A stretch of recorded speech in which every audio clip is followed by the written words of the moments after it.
This signal had been traveling through space for 200 million years, and now, when it finally reached Earth, it brought a fascinating story with itself. It might even help us solve an 18-year-long mystery. We caught this one in 2022. It was such an intense burst of radio waves. Even though it lit up for a fraction of a second, it outshined entire galaxies. At first, this signal hasn't caught attention because we've seen similar things before. It was a fast radio burst, or FRB for short. These guys have been a mystery for years now, all because we have no idea where they come from. Now, FRBs are brief booms of energy, coming to us from all over outer space. They're barely catchable, lasting up to 3 seconds.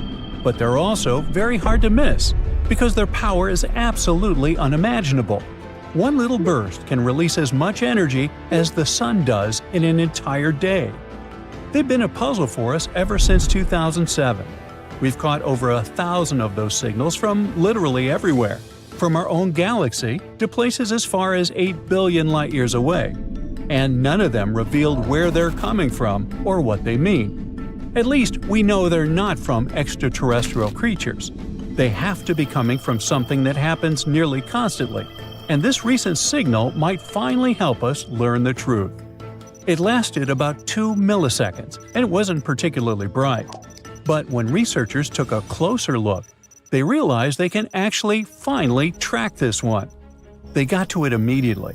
They saw that the burst came from a galaxy about 200 million light-years away. In other words, this is exactly how long these radio waves have been traveling to us. The signal flickered in a weird pattern. This is what we call a scintillation. When light or radio waves travel to us, they can stumble upon unexpected crazy clouds of gas. The particles in light waves start bouncing off this gas, which disturbs the signal a little bit. So, when we received it, it was a bit weird and distorted, kind of like me. But this exact cloud was what helped us locate where exactly this signal came from. Turns out, it came from a neutron star. Now, these are some fascinating guys. They're the remnants of stars that live fast and burn bright. When a powerful star like this, much larger than our Earth, runs out of fuel, it can no longer support its weight. So it goes away with an insane spectacle called a supernova. During its last moments, its core collapses under its own super-strong gravity, and this creates one of the densest objects in the universe. Again, a lot like me. Hey, what can I say? For curiosity, let's compare it to osmium, the most dense element on our planet. If you had a small cube of osmium, it would weigh around 0.8 pounds. That's already pretty heavy, and it means that 1 cubic foot of osmium would weigh a shocking 1,410 pounds. That's like an average cow. Now, just try to guess how much a small cube of neutron star would weigh. Wrong.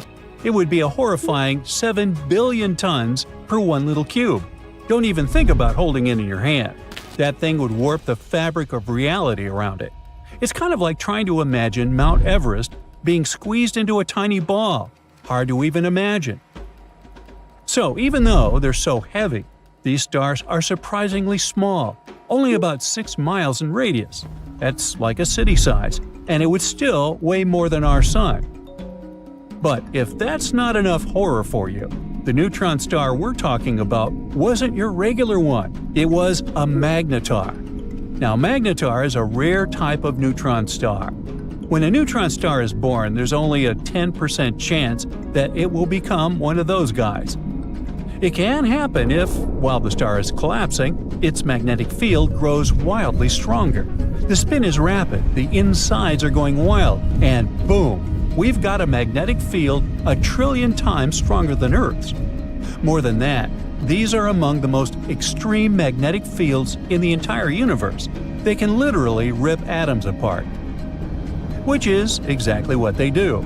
They just rip everything apart. So they end up being surrounded by a super hot, electrically charged soup of particles called plasma. The magnetic field is going wacky, twisting, and bending the plasma as it sees fit. And this all just ends up as an ultra-hot party. Everyone is constantly colliding, scattering, and being absorbed. Not the best place for a hangout. Now, back to our main character. The magnetar in our story also had a plasma soup and a terrifying invisible field surrounding it. And this is exactly where that mysterious signal came from. A signal was born somewhere in that place, at a distance of 6,200 miles away from the magnetar. Sounds like a lot, but that's a distance shorter than a flight from New York to Singapore. But this is very weird, because how can a radio burst even escape a place like that? Now, usually they'd end up being blocked or absorbed. Most often, radio waves end up hanging out there like in a cage. This one, however, managed to break free somehow, which means that something happened that punched through the plasma. Energy somehow goes goofy, twists and reshapes itself in such ways that it starts releasing radio waves. Now, in any case, this means that FRBs most likely come from neutron stars and various types, like magnetars or pulsars. Recently, astronomers made a new amazing telescope called CHIME, the Canadian Hydrogen Intensity Mapping Experiment, a mouthful. This one detects FRBs literally every day. FRBs are full of surprises in general.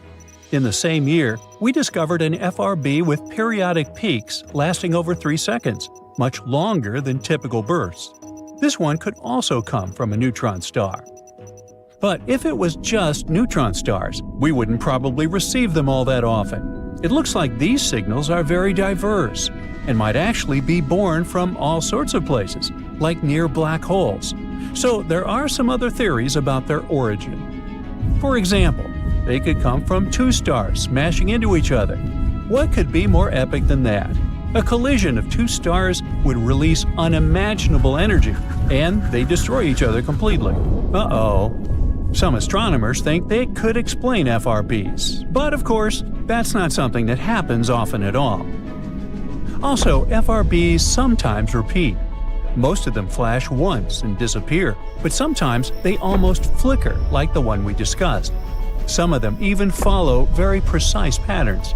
For example, one well-known repeater follows a 16-day cycle. It goes crazy for about 4 days and then goes quiet for 12 days before starting again. This one is hard to explain even with neutron stars. There has to be some unique astrophysical mechanism at play. Maybe something that orbits something else. But anyway, a star's collision would only explain signals that flash once and never again. Another possibility is the blitzar. It's a goofy name for a very dramatic idea: a neutron star turning into a black hole. Once again, an event like that unleashes a huge burst of radio waves. But, again, an occasion like that would be incredibly rare, and the signals aren't supposed to repeat. Black holes themselves are a pretty good option, though. They're central to many FRB theories. Could these bursts come from a neutron star falling into a black hole? Or from a collapsing black hole itself? Maybe even dark matter interacting with a black hole? Hey, who knows? Let's just throw all the ideas in there. Of course, the thing that everyone's most excited about is extraterrestrial civilization. Maybe not all of these bursts, but at least some of them could be signals from our intelligent neighbors. But like we said, that's very unlikely, considering that the signals come from all over the sky and many different distances. Also, almost all of them are the same, and that would be super hard and weird from an intelligent civilization to try and reproduce. Though who knows what else we might discover in the future. So, in the end, will the sun be to blame for destroying our planet? Or how about a huge meteorite? Or some kind of disease? Probably not. It seems that life will disappear for a very unexpected reason. Humans, animals, insects, fish, and most microbes will be wiped off the face of the Earth because of oxygen, or more precisely, because of its absence. Recent research has shown that the number of freshwater reservoirs with very low or no oxygen levels in coastal areas is increasing worldwide. Over the past 65 years, 4 times more oxygen-deficient waters have appeared in the world's oceans. What does it all mean? It's likely that life on Earth will vanish much sooner than the sun's energies dries up all the oceans. The end is likely to come in a little more than 1 billion years. But this doesn't mean that the planet will disappear too. The period when Earth is filled with oxygen will make up just about 20 to 30% of the total lifespan of the planet. So we're just temporary guests here. Just think how long that is, 1 billion years. The first Homo sapiens appeared only about 300,000 years ago. That is, the entire history of humanity occupies less than 500,000 years. So relax. 1 billion years won't pass very fast. By that time, humans won't be on Earth anymore. We might master space travel and find a new planet in the vast depths of space. But why can we lose air? As the sun heats up, the planet gets warmer and warmer, and this heat breaks down carbon dioxide, the gas which is necessary for all plants to photosynthesize. Without carbon dioxide, they can't produce oxygen. With a drop in carbon dioxide levels, the methane content will increase, and this gas is quite harmful to us. Now, this all sounds logical, but this is a secondary reason for the lack of oxygen. The real problem is something else entirely. As the sun becomes brighter, it will begin to heat rocks on Earth, such as granite and basalt. These rocks will start to break down faster. When they collapse, they take carbon dioxide from the air, which warms our planet. If there's less carbon dioxide in the air, Earth should become colder. But there's a problem. The sun will shine more, and its heat will outweigh this cooling effect. So even if rocks take away carbon dioxide, the sun will blaze so much that Earth will still become extremely hot. Next, when the sun shines more intensely, it, along with other natural factors, contributes to the breakdown of granite and basalt. These rocks mix with carbon dioxide and water to make carbonates, which go deep into the Earth. This takes carbon dioxide out of the air, which means plants can't make as much oxygen because they need carbon dioxide to do that. Besides, volcanoes release gases, which also reduce the amount of oxygen in the air. So the sun, by destroying rocks, affects what happens inside Earth and controls how much oxygen there will be in the air. In about 1 billion years, the sun will become so bright that no rocks will be able to save Earth from its heat, and the escaping gases will halt photosynthesis and oxygen production. And then, our planet will return to the state it was in about 2.4 billion years ago, to the time when the Great Oxidation Event began.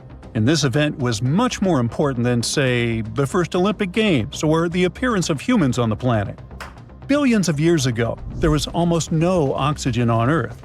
Instead, there was a soup of gases, such as nitrogen, ammonia, methane, carbon dioxide, and others. Yes, we have these gases in the atmosphere today, but there used to be a lot more of them in the past. It was difficult for any form of life to originate in such conditions. But after some struggle, it succeeded. At first, Earth was inhabited by the simplest bacteria, including cyanobacteria. They learned how to make oxygen using sunlight, water, and carbon dioxide. These bacteria worked for millions and billions of years and made so much oxygen that it began to accumulate in the air. This was what we now call the Great Oxidation Event. It was like a great celebration of life, because with oxygen, new living beings could appear. But by the way, cyanobacteria didn't learn photosynthesis because they were like, oh, let's make oxygen, it's so cool. No, oxygen was just a byproduct. Cyanobacteria wanted only one thing, to get as much energy as possible. And for this, they learned photosynthesis. It helped them store energy using sunlight. They used special pigments to absorb light, and the result of this process was the release of oxygen. This had been going on for hundreds of millions of years, and then, at some point, they made too much oxygen. This oxygen started to spoil other gases that had been there before. For example, it ate a lot of methane. Because of this, Earth cooled down a bit, and the Ice Age began. But that's another story. In short, in 1 billion years, we risk going back to that difficult time. But let's hope that we'll manage to move to another planet on our spaceships or come up with some other solution. And what'll happen to our home planet next? Will new life be able to originate there without so much oxygen? Well, it's possible, but it'll be much more difficult. This will require another source of energy besides the sun. It can be, for example, hydrothermal vents. And by the way, there are ecosystems on Earth that use this type of energy. You can find one of them in the Mobile Cave in Romania. Imagine a place where there's little oxygen. It's dark. The sun's rays don't reach there. Over millions of years of evolution, a unique and slightly creepy life has developed in this cave. It was first discovered in 1986, and scientists are still exploring this place. The entrance to the cave is just a small hole in the ground. A narrow tunnel goes deep underground. Inside the cave, the air is filled with hydrogen sulfide and carbon dioxide, and there's half as much oxygen there as on the surface. A human can't stay there without a special mask, but for local forms of life, this is home, and they feel great there. There are several dozen species living in the cave, and many of them aren't found anywhere else on Earth. Here you can see strange little monsters, white snails, white spiders, centipedes with long whiskers, transparent shrimp, and even unknown species of leeches. Since there's no light in the cave, all these creatures don't need eyes. They're blind, but they have long sensitive antennae and paws that allows them to navigate in the space. They also have no colored pigment, so all these bugs and spiders are either white or transparent. But if there's so little oxygen there and nobody does photosynthesis, then how does all this life survive? It's all thanks to the unique bacteria autotrophs. They absorb carbon dioxide and produce nutrients. These bacteria are food for other organisms, and those, in turn, become food for larger creatures. So a whole food chain has been built in the cave, which provides all the inhabitants with food. Evolution has created a unique ecosystem that exists separately from the rest of the world. It's like a small universe that has developed according to its own rules. However, this universe is not expanding, because all living beings here can't live away from hydrothermal vents and autotrophs. Otherwise, where would they get their energy from? But let's imagine that the sun cools down, almost all the oxygen disappears, and the entire planet gets covered with hydrothermal vents. It's dark, and the air is filled with methane, CO2, and other substances, and somehow life begins. Even people appear at one point. What would they look like? Pale, thin, and blind creatures with very long arms that help them navigate in space. They have pets, large centipedes or cockroaches that move silently on the ground. People are also quiet because they don't have lungs filled with air to scream. There's silence in the world. People communicate through touch. No one travels. Everyone lives separately next to their hydrothermal source. The whole world has turned into a horror movie in 1 billion years. Look at this fascinating planet. It looks as if it's burning. It must be hotter on its surface than in the middle of Death Valley. The ground is parched, cut by giant cracks. There's not a drop of water in this boiling world. Now, it's the same planet, but it looks like a totally different place. Everything is frozen. The temperatures are so low, there isn't even a tiniest chance that life could survive on this planet. This bizarre world is called HD 20794d, and it's located 19.7 light-years away from Earth, in the constellation Eridanus. This planet is a super-Earth. This term means that it is larger than Earth but smaller than such ice giants as Neptune. What makes this planet especially interesting is its unusual orbit, which moves it in and out of its star's habitable zone, the region where temperatures might allow liquid water to exist. Now, we haven't seen this unusual planet directly. Astronomers detected it by measuring tiny wobbles in its star using two powerful instruments, espresso and HARPS, located at telescopes in Chile. These instruments measure radial velocity, which is the small movement a star makes as a planet's gravity tugs on it. The larger the wobble, the more massive the planet. Later, astronomers analyzed the data and figured out that the planet in question has a mass around 6 times greater than Earth's. It orbits a star, which is slightly smaller and dimmer than our Sun. What makes this star unique is that it is bright enough to be seen with the unaided eye, unlike many other stars that host exoplanets. You won't be able to see them without a telescope. The star system has been observed for over 20 years. Astronomers have long suspected it had multiple planets. In 2011, Scientists discovered two other super-Earths orbiting the star every 18.3 and 89.6 days, respectively. For some time, researchers thought they had found a third planet with an orbital period of 40 days. Later, they realized they had made a mistake. But recently, after reanalyzing years of data, astronomers have confirmed that the third planet does exist, and it's our extreme HD 20794d. A researcher from the University of Oxford played a key role in identifying the planet. He used a special computer algorithm called Yarara to separate the planet's weak signal from the background noise. It helped him confirm that the planet truly existed and was pretty unique. Unlike the planets in our solar system, which have mostly circular orbits, the newly discovered one follows a highly elliptical, stretched-out orbit. It takes 647 days to complete one trip around its star. That's just 40 days shorter than Mars's orbit around the Sun.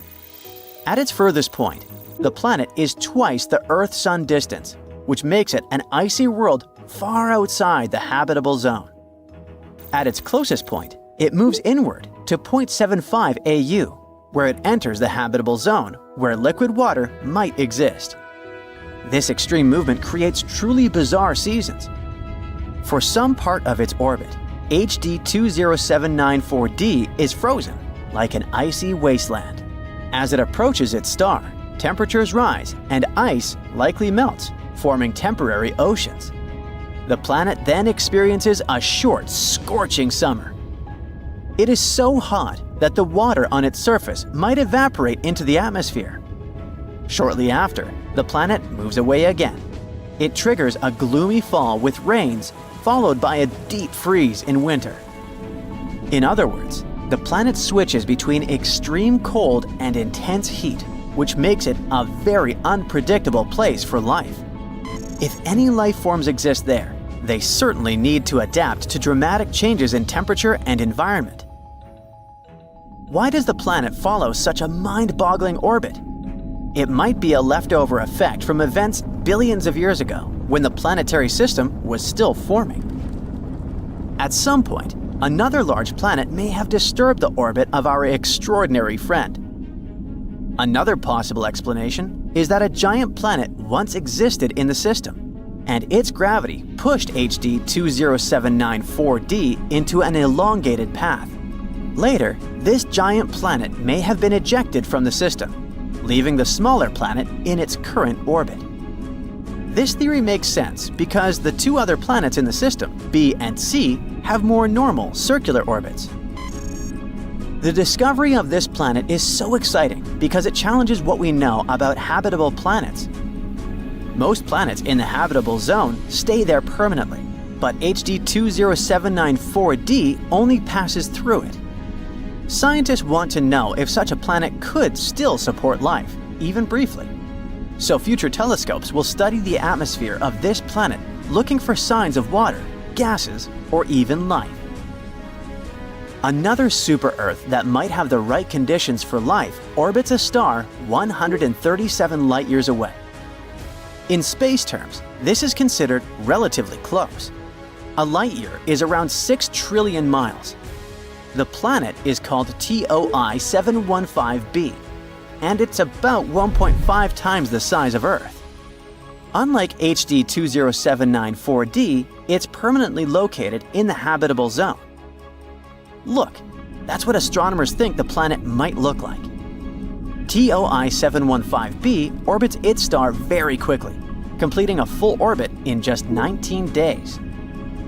But even though it's close to its star, it may not be extremely hot, all because its star is a red dwarf. That's a type of star that is smaller and cooler than our Sun. This means TOI 715b could have a milder temperature compared to other exoplanets that orbit closer to hotter stars. NASA discovered the planet using the Transiting Exoplanet Survey satellite. This space telescope finds planets by watching for small dips in a star's brightness, which happen when a planet passes in front of it.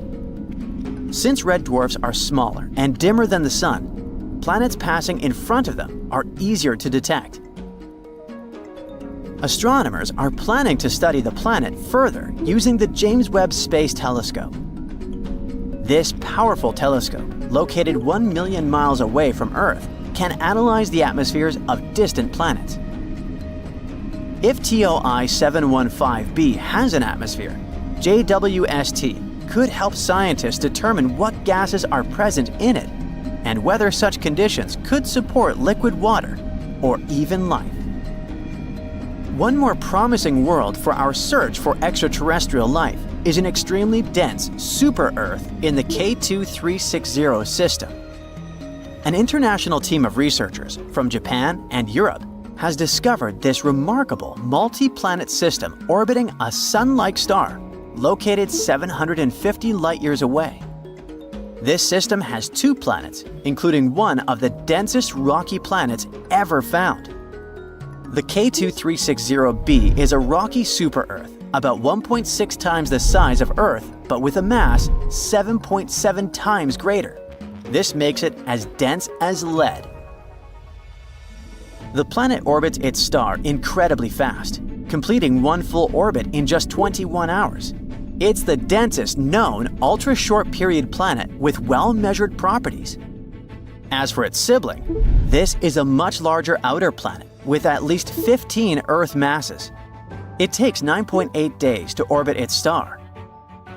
Sadly, since it does not pass in front of its star from our viewpoint, scientists cannot determine its exact size. The unusually dense planet might be the core of a much larger planet.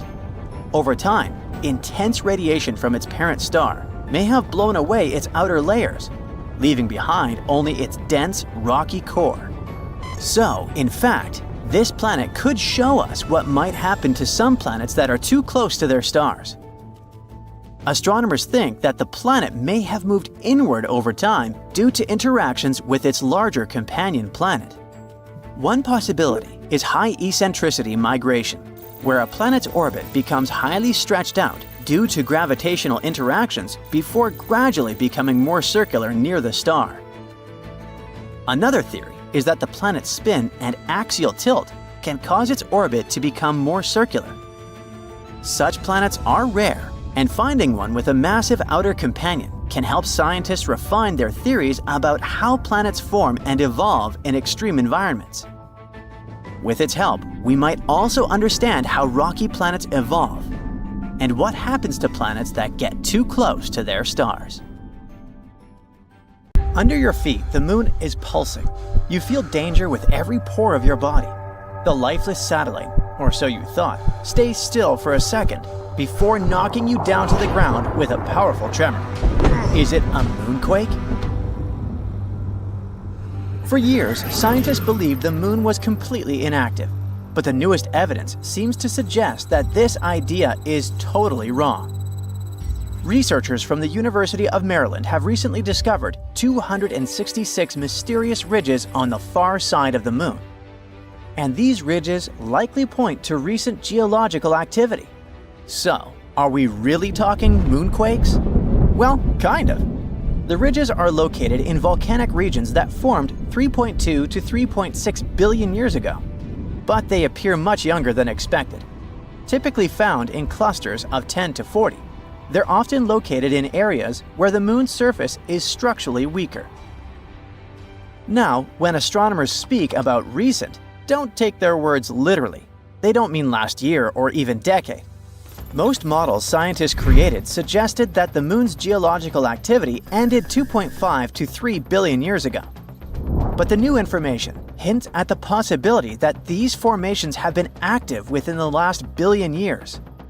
Some of the smaller ridges seem to have formed as recently as 200 million years ago, and that is considered relatively young on the moon's timescale. It means that the moon may still be experiencing geological changes today. These discoveries kinda challenge our understanding of the moon's history and evolution. But how did scientists come to these conclusions anyway? Researchers from the University of Maryland and the Smithsonian Institution used crater counting to estimate the age of lunar ridges. It works like this. Surfaces with fewer craters are younger, and the more craters some region has, the older it is. Plus, the analysis showed that some ridges cut through already existing craters, meaning they likely formed around 160 million years ago. In geological terms, this is very recent, suggesting that these ridge-forming processes may still be happening.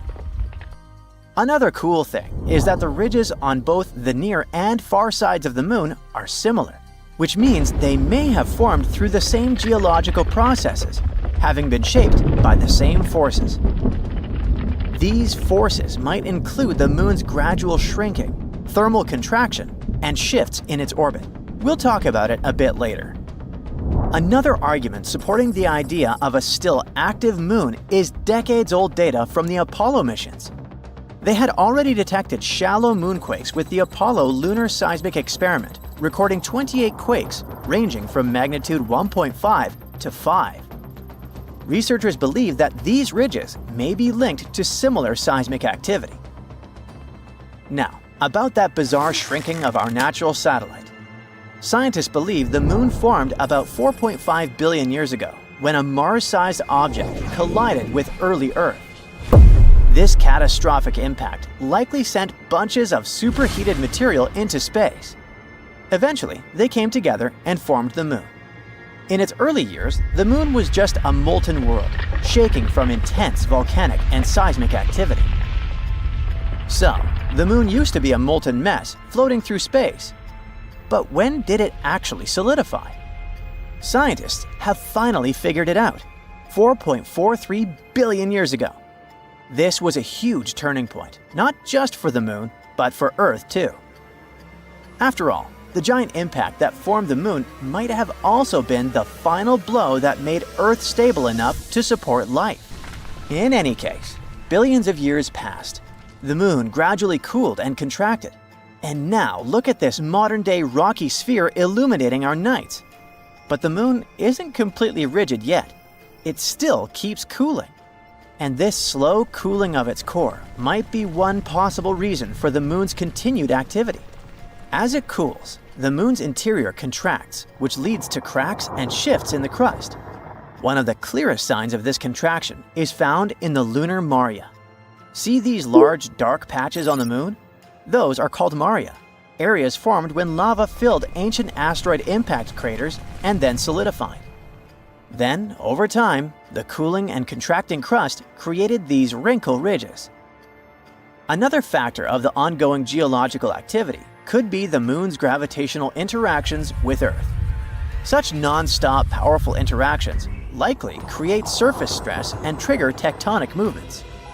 It's all good and exciting, but can this activity on the Moon actually affect humans? In a sense, it can. The Moon has long been seen as a stable place for future bases and resource extraction. But the discovery of this ongoing geological activity is pretty worrying. If the surface is still shifting, future settlements, infrastructure, and mining operations could face serious risks. That's why, at the moment, we need seismometers and ground-penetrating radars to better understand these movements. It will allow us to assess potential dangers before any long-term missions begin. By the way, there's another potential problem future lunar missions might have to deal with, and it's moon dust, aka regolith. Apollo astronauts quickly learned that this jagged, sticky dust gets everywhere and can damage suits, equipment, and even health.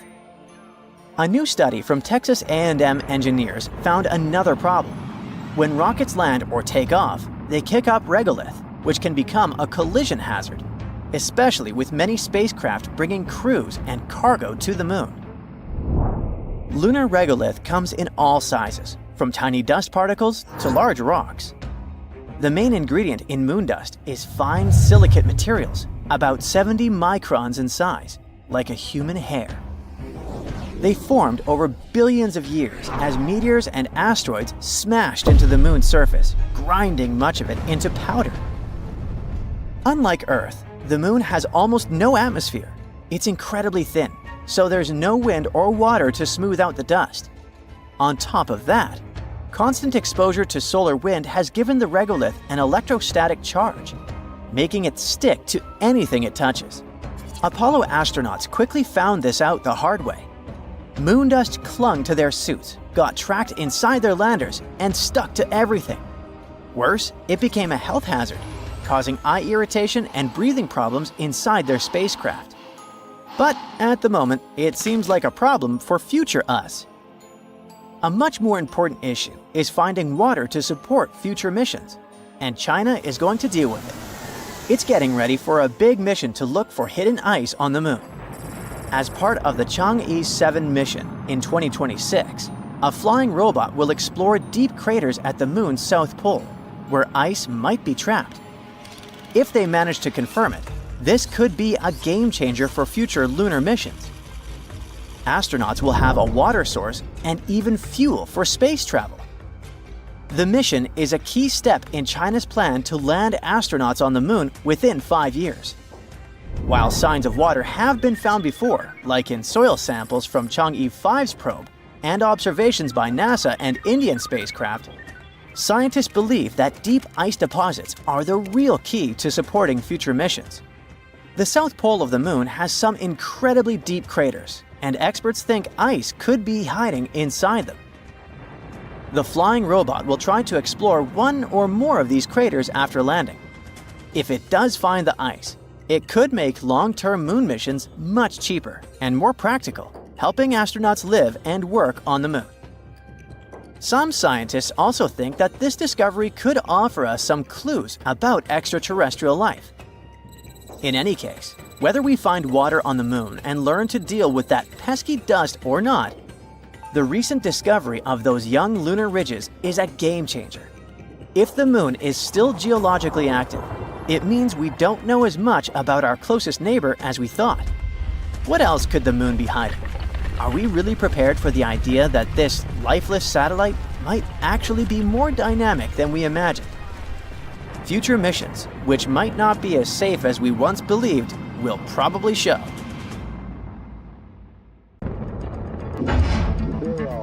And we have liftoff of the Mars Global Surveyor as America begins its journey back to the Red Planet. There's a weird structure on Mars, a square, a near-perfect square standing alone in the endless red desert. And it looks too perfect, too precise to be anything but artificial. Nature's chaotic, and it rarely makes things look so deliberate. So the internet took one look at it and lost its mind, as the internet tends to do. The image spread like a virus on social media, igniting every conspiracy theory you can think of. Some were convinced it was proof that intelligent life had once tread upon the Martian sands. Well, let's dive in and sort it out. The image is real, and it's really old. The thing, not the picture. NASA's Mars Orbiter camera snapped it in 2001, capturing a tiny slice of Martian terrain, and there sat the square. Now, is that evidence for intelligent life? Well, Mars is an empty world now, a rust-colored desert. But once, long ago, it may have been something else entirely. A planet filled with roaring rivers, vast oceans, and thick clouds rolling across the sky. Now, in a world like that, life, if it ever had a chance, could have taken root. And there's a possibility it did. Scientists think that life could have existed on Mars in a short period from around 4.1 to 3 billion years ago. It could have started during the early era of Martian history, called the Noachian period, and lasted all the way to the late Hesperian period. Meanwhile, here on Earth, the first oceans were just forming. Life on our planet was just beginning, in the form of tiny bacteria in deep-sea hydrothermal vents. While Mars was already fully wet, on Earth, there were no plants or animals, just microscopic life trying to survive. So, Mars took the lead in the life game. It had a much thicker atmosphere, which could have trapped enough heat to keep water liquid. Valley networks, huge traces across the red landscape, show us the incredible story of rainfall, rivers, and lakes. Huge asteroids were still hitting Mars at the time, and they could have brought organic molecules with them. But if that's true, what happened, and where did life go? A recent NASA study suggests that the answer is more complicated than we thought. Astronomers believe that something drastic happened to Mars, like boom, and its cozy climate was gone, its atmosphere thinned. Without a strong magnetic field like Earth's to protect it, solar radiation stripped away the air, leaving Mars cold and dry. The ocean simply evaporated. Some of the water escaped into space while the rest froze underground or became locked in polar ice caps. Today, all that remains is a ghostly memory, dry channels and salty mineral deposits. But it looks like the transition wasn't sudden at all. It was slow and gradual. The planet was changing from wet and warm to cold and dry over millions of years. In fact, Mars kept its ocean even after the temperatures dropped to freezing. Some parts of Mars, especially the northern lowlands, might have remained wet for many, many centuries. Shouldn't the water freeze when it gets below 32 degrees Fahrenheit? Well, yeah. But there are many reasons why this miracle happened, like Mars's thick atmosphere and warm water traveling through currents. And during that time we mentioned before, from Noachian to the late Hesperian, life could have found a way. Microbes on Earth thrive in some of the harshest places, beneath Antarctic ice, in deep sea vents, in toxic volcanic lakes. Hey, life doesn't care. So these times in Martian history would be amazing for it. But don't be mistaken, Mars was never a paradise. Even during its cozy times, it wasn't as lush and green as we might imagine. In its early days, Mars was something more extreme, something closer to the young Earth. During the Noachian period, it was warm yet wet. Then, the climate shifted into the Hesperian period. Oceans were stretching across the northern lowlands. Temperatures dropped, and snow piled high, forming massive glaciers in the south, transforming the planet into an icy world. Finding microscopic life at that time is possible, but an intelligent civilization? That's less likely. The square that went viral isn't evidence for intelligent life yet, and here's why. First things first, people freak out because nature doesn't make straight lines. But that's not really true. Actually, nature does it all the time. For example, here on Earth, we have the Giant's Causeway in Northern Ireland, a beautiful field of hexagonal basalt columns. These are completely natural. They're formed by volcanic activity. There's also the Devil's Tower in Wyoming.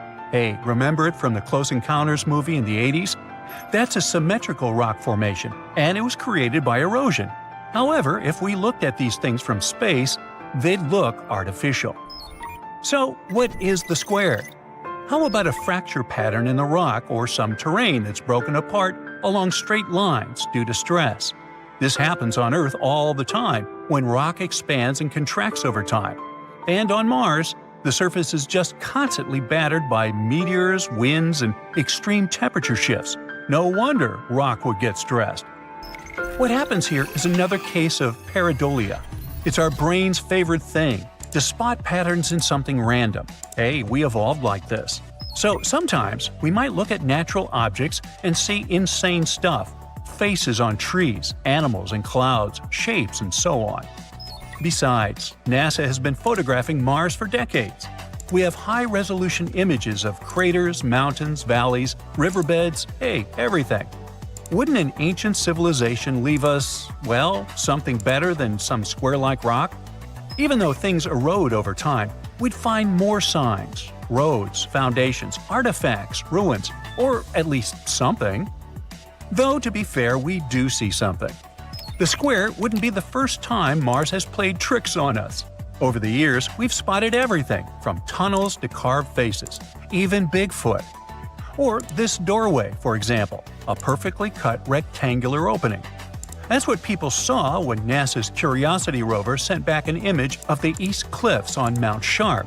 It's almost like an ancient passage leading deep into the surface. You just need to go in and find some fantastic underground base. Well, NASA decided to take a closer look at it. It turns out it's just 12 inches tall and 16 inches wide, the size of a dog door. That's because what we're looking at isn't a doorway, but an open fracture, a break in the rock that happens naturally over time. These kinds of cracks are extremely common, both on Earth and on Mars. They form when bedrock is stressed, expands, contracts, or gets eroded by wind and time. If you walk through a desert here on Earth, you'd see plenty of similar shapes. Canyons, cliffs, and even boulders have fractures that, from the right angle, might look like doorways. They're just not getting photographed by NASA. Also, the straightness of lines turns out to be just a trick of perspective. If you zoom out, you'll see that it's just one small break in a much bigger rock formation. Or the infamous Cydonia face. The photo was taken back in 1976 by NASA's Viking 1 orbiter when it was scanning Mars. In the region known as Cydonia, it captured what looked like a massive humanoid face, a rocky formation about 1.2 miles long. And this one face inspired books, documentaries, movies, and podcasts. But when NASA's Viking orbiters first took pictures of Cydonia, the cameras weren't super advanced. The image of the face had a low resolution and made the details fuzzy. NASA's later missions had far better cameras, and when Mars Global Surveyor revisited Cydonia in 2001, the truth was undeniable.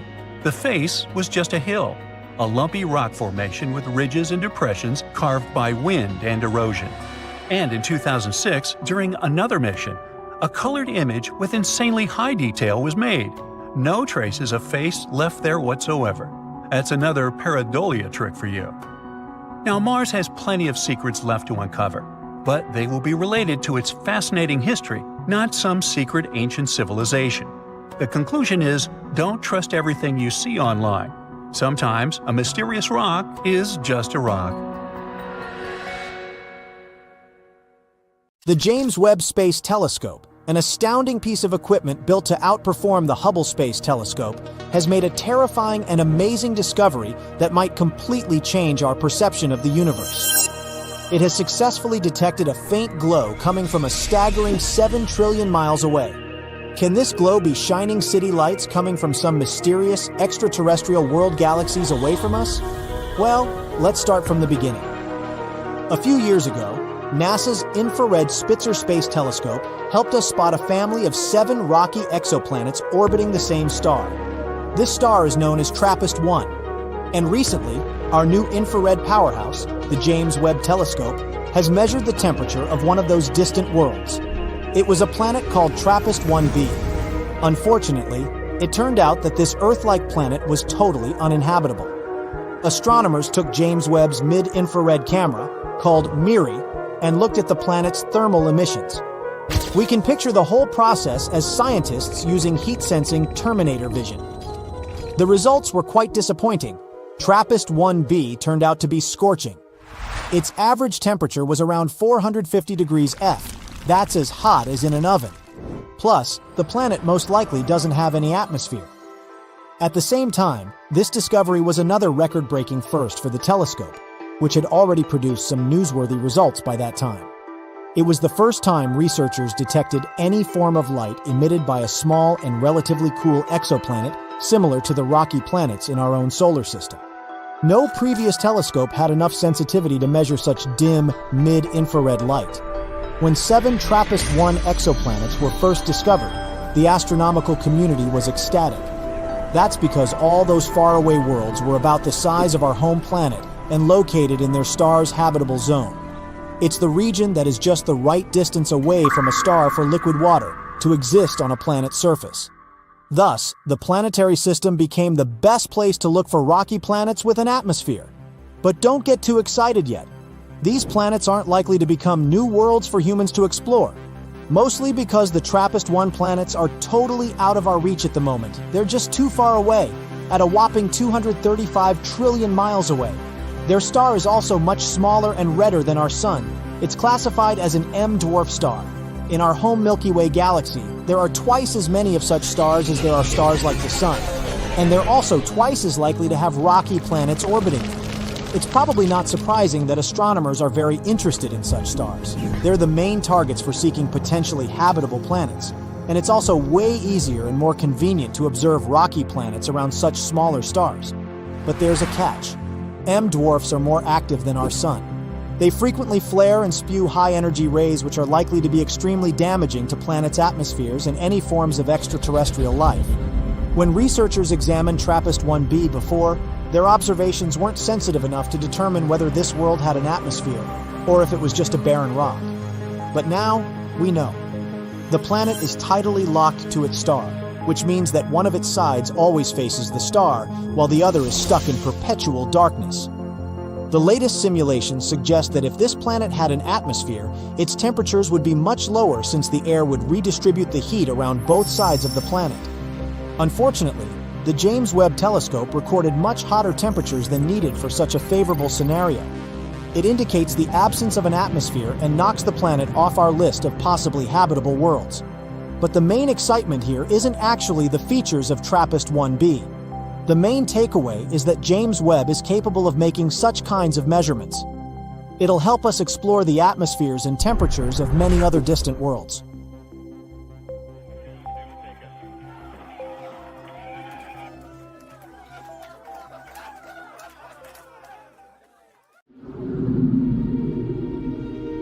Venus has more volcanoes than any other planet in the solar system, more than 1,600.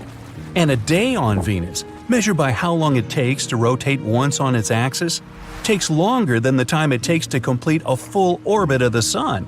Wow! And that's just Monday. An extreme greenhouse effect warms the planet's surface up to 870 degrees Fahrenheit, hot enough to melt lead. Winds there reach the speed of 450 miles per hour in the middle cloud layer, faster than the speediest tornadoes on our planet. The pressure on Venus's surface is 90 times higher than that at sea level on Earth. What a great place for a vacation, huh? And recently, this incredible place has become even more intriguing. In the toxic Venusian atmosphere, there's something that might mean the existence of life. Unfortunately, scientists haven't had a chance to collect any microbe specimens or snap any pictures of life there. But they've discovered a chemical called phosphine, and it's a big deal. If it's not some previously unknown chemistry that produces the gas, then there must be a kind of microbial life involved in the process. Phosphine is made up of 3 atoms of hydrogen and 1 atom of phosphorus. This gas is toxic to any normal life form that needs oxygen, including us humans. On our planet, phosphine can be found in places with no or little oxygen, for example, marshes and swamps. The gas is created by complex mixtures of bacteria living there. They can also be produced industrially. The weirdest thing is that phosphine isn't supposed to be in Venus's atmosphere at all. This gas needs precise pressure and temperature and tons of hydrogen to form. It wouldn't be all that surprising to find it on Saturn or Jupiter, the famous gas giants, but on Venus, totally unexpected. There's no way phosphine can be produced naturally on this planet. Tiny amounts of it can be created during volcanic eruptions, lightning storms, minerals blown up to the surface, or meteorites entering Venus's atmosphere. But it's not nearly enough to explain what the astronomers have observed. It would only make 1/10,000th of the phosphine the telescope saw. But let's start from the very beginning. In 2017, a group of scientists led by Jane Greaves from Cardiff University started to use the James Clerk Maxwell Radio Telescope in Hawaii. That's a mouthful. The main idea was to search for phosphine gas. It would be a sign of life on Venus. When the data came back and the researchers analyzed it, they were shocked. The phosphine signal was powerful. The team checked the results several times. They wanted to make sure no other substance mimicked the presence of phosphine gas.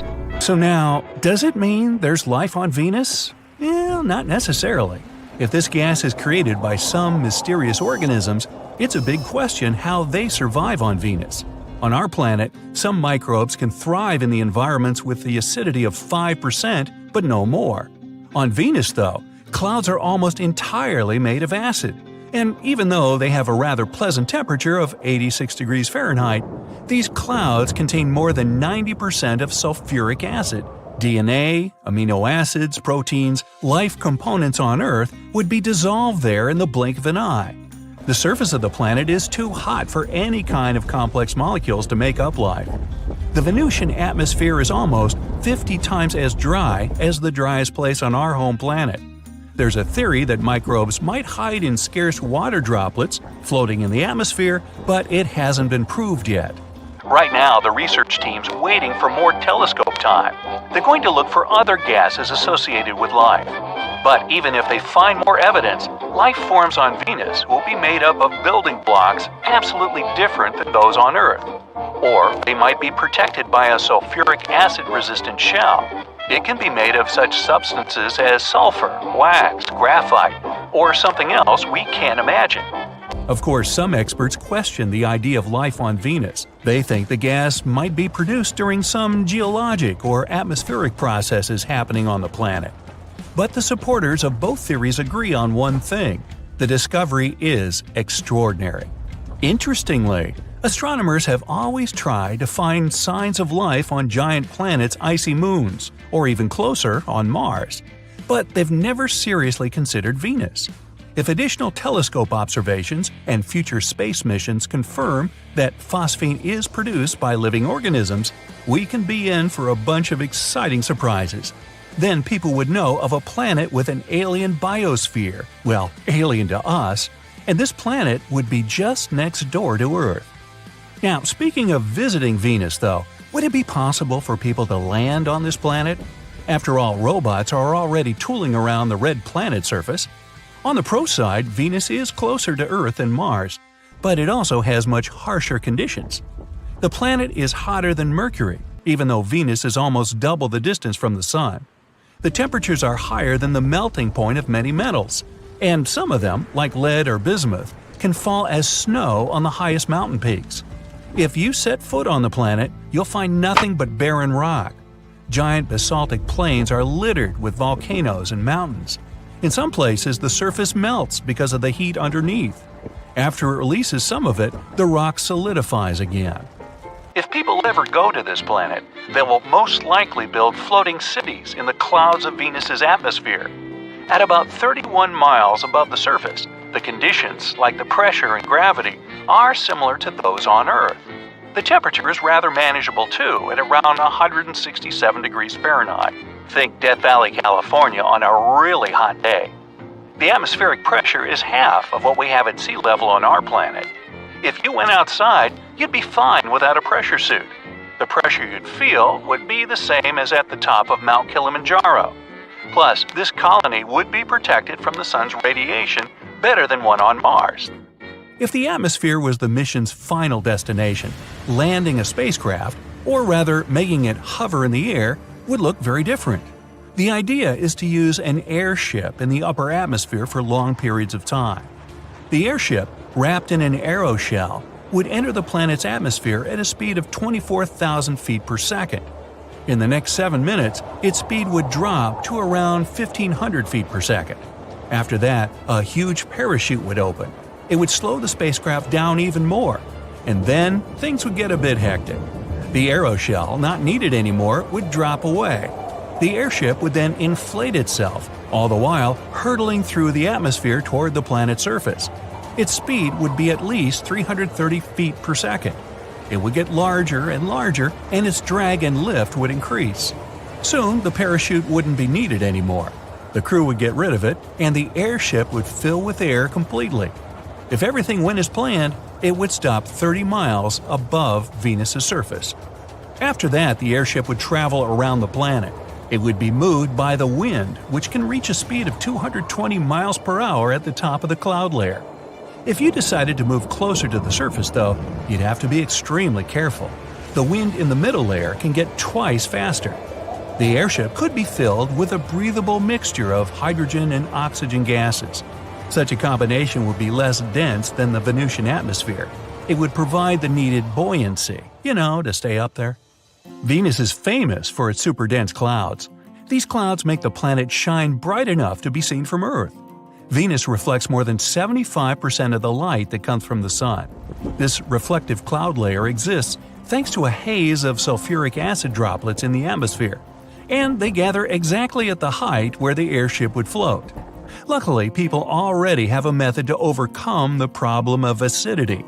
A few materials, for example Teflon and some types of plastic, have an amazing acidic resistance. They could protect the outsides of the ship. So, let's say you needed to work on a platform outside. Then you'd be able to do it, wearing only a chemical hazard suit and carrying necessary oxygen supply. Ooh, sounds like fun, huh? Yeah, me neither.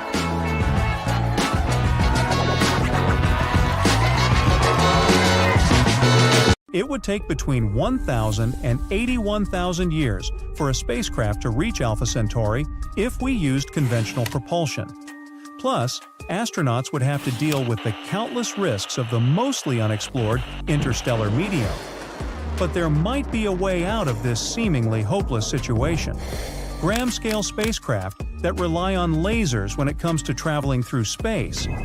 One of such concepts is called the Swarming Proxima Centauri, and it has recently been chosen for the NASA Innovative Advanced Concepts program.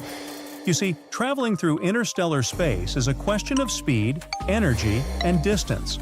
Proxima Centauri sits 4.25 light-years away from the solar system. That's 25 trillion miles, which is incredibly far away.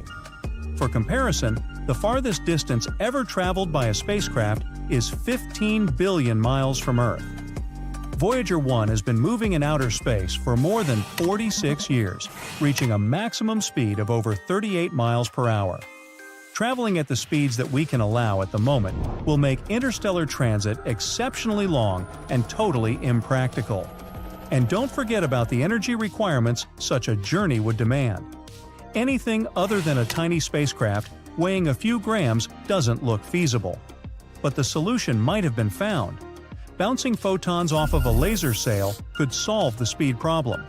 But since a single photon doesn't have much momentum, a lot of them are needed. And since even in a couple of decades we probably won't have a lot of power available, the thrust will be weak. That's why the mass of the probes has to be minuscule. Not tons, but grams. The proposal suggests using a 100 gigawatt laser beamer, boosting thousands of tiny space probes with laser sails to a speed of 10 to 20% of the speed of light. This mission concept might be ready for development around mid-century. Then, the probes could reach Proxima Centauri as early as 2075. The researchers involved in the project have already demonstrated how a fleet of 1,000 spacecraft could deal with the difficulties of interstellar travel while maintaining communications with Earth. At the same time, the 8-year round-trip time lag caused by interstellar distances and general relativity makes it impossible to control the swarm of the probes from our planet. That's why the fleet must possess a great degree of autonomy when it comes to navigation and deciding what data should be delivered to Earth. One more issue is the cost of such a mission. The greatest expense will be the laser array, while the tiny probes might be reasonably cheap to produce. The scientists believe that their project can be developed with a budget of $100 billion. It's not so much compared to the usefulness of such a mission, which is likely to be astronomical. How come? Red dwarf Proxima Centauri, which is a member of the Alpha Centauri star system, has an Earth-like planet orbiting it, Proxima Centauri b. It's the closest exoplanet to Earth. Its mass is similar to that of our planet, and it travels in the habitable zone of its parent star, which means there might be water in this world as well as an atmosphere rich with oxygen. This planet might harbor life, or it could be a dry rock. In any case, it's a promising target in the search for alien life. Unfortunately, we can't detect the planet's biosignatures because our usual methods for detecting them don't work with Proxima Centauri b. Most exoplanets are discovered and explored through the transit method, where a planet regularly passes in front of its parent star, and we see a recurring dip in the star's brightness. That's how we know that the planet is there. But Proxima Centauri b isn't a transiting planet. It was discovered by a different method. When we look at the light coming from Proxima Centauri, we can notice that the gravitational pull of Proxima Centauri b makes the star wobble a bit. That's how astronomers found out that the planet was there. They also managed to estimate its size and mass. But no one can figure out much more than that. Hopefully, a swarm of tiny space probes will help us solve this mystery. The only life that we are certain about so far in the entire universe is on planet Earth. Whether that life is intelligent is, let's say, arguable. But anyway, it's not surprising that we're tirelessly searching for life on other planets. So far, they've discovered more than 4,000 of them. But what's even cooler, NASA has compiled a new list of 24 planets that aren't just Earth-like, they're better. The conditions on them are so good that they're more comfortable than on our planet. So let's examine some of them. KOI 5715.01. Let's be coy, shall we? This wonderful planet is in the constellation Cygnus. And why is it so wonderful? Well, our sun is a yellow dwarf. And sorry, sun, even though you're not bad at supporting life, there are some stars that can do it better. Nothing personal. The planet KOI 5715.01 orbits near an orange dwarf. Orange dwarfs are stars slightly smaller than our sun and have a little lower luminosity. Did you like the alliteration there? Anyway, don't worry, it doesn't mean we're going to live in complete darkness. In fact, if the planet is found closer to the sun and it has a thicker atmosphere, it may even be lighter and more colorful than on Earth. Now, our sun has a very short lifespan. Right now, it has 7 to 8 billion years left to live, a little longer than Earth's age. But orange dwarfs can live from 45 to 70 billion years. This is great not only because we'll be able to hang out on this planet longer, but also because the planets around these stars have more time to form life. Now, ideally, we would need to find a planet next to an orange dwarf that is about 7 billion years old. It's very likely there will be at least some organisms there. KOI 5715.01 is about 5.5 billion years old. Yeah, it may not seem mature enough, but that's okay, neither do I. Our Earth is a billion years younger, and that didn't stop us. The planet is quite close to its star and is in a habitable zone. 1 year there lasts 190 days. Imagine going to elementary school and already getting a driver's license. It's almost 2 times larger than the Earth. The average temperature there is 52 degrees Fahrenheit, which is slightly less than ours, 57. But it mostly feels warmer there because strong gravity helps it hold on to heat in the atmosphere longer. It's a little too far away though, like 3,000 light-years from Earth, which is about 18 quadrillion miles. Yep, better bring a really big lunch with you. KOI 3010.01. This planet is found next to the star KOI 2010. This planet sounds like a very pleasant world. The average temperature on this planet is 67 degrees, so a little warmer than ours. But that's a good thing. Scientists believe that on a perfect planet, the temperature should be just about 10 degrees hotter than on Earth. The more heat there is on the planet, the more comfortable it is to live there. Also, the higher chances of developing life. The radius of this planet is nearly 1.5 times larger than Earth. There's some atmosphere, although we're not yet sure about its composition, but it's probably like the Earth's. Scientists think that we'll find an ocean there, and it can cover up to 60% of the surface, which is also cool. In a perfect world, water and land should be distributed more evenly than on our planet. A little more land means a little more territory and resources, right? But listen, this planet is actually very similar to the Earth. The semblance is so striking that scientists believe we have an 84% chance to find life there. Of course, not necessarily an intelligent life, but at least some animals. Wouldn't that be cool? Now, what do you think they could look like? Very Earth-like planet, but with stronger gravity. Well, if someone lives there, they're probably big but have a small height and strong little legs. Sounds adorable and scary. But we won't be able to find out the truth anytime soon. So far, for us, these planets are microscopic dots in space. We only have some dry, boring data about them and don't even know what they look like. We'll have to wait until we can find a way to get closer to these planets. Kepler 186f. This is also one of the best candidates for having life. This rather cute planet was nicknamed the Earth's cousin because it does have a strong resemblance. Anyway, these two planets are like sisters, not twins. Kepler 186f rotates near a red dwarf. Red dwarfs are stars even dimmer and smaller than orange dwarfs. Yeah, they'll also live for a very, very long time, but their luminosity is also quite low.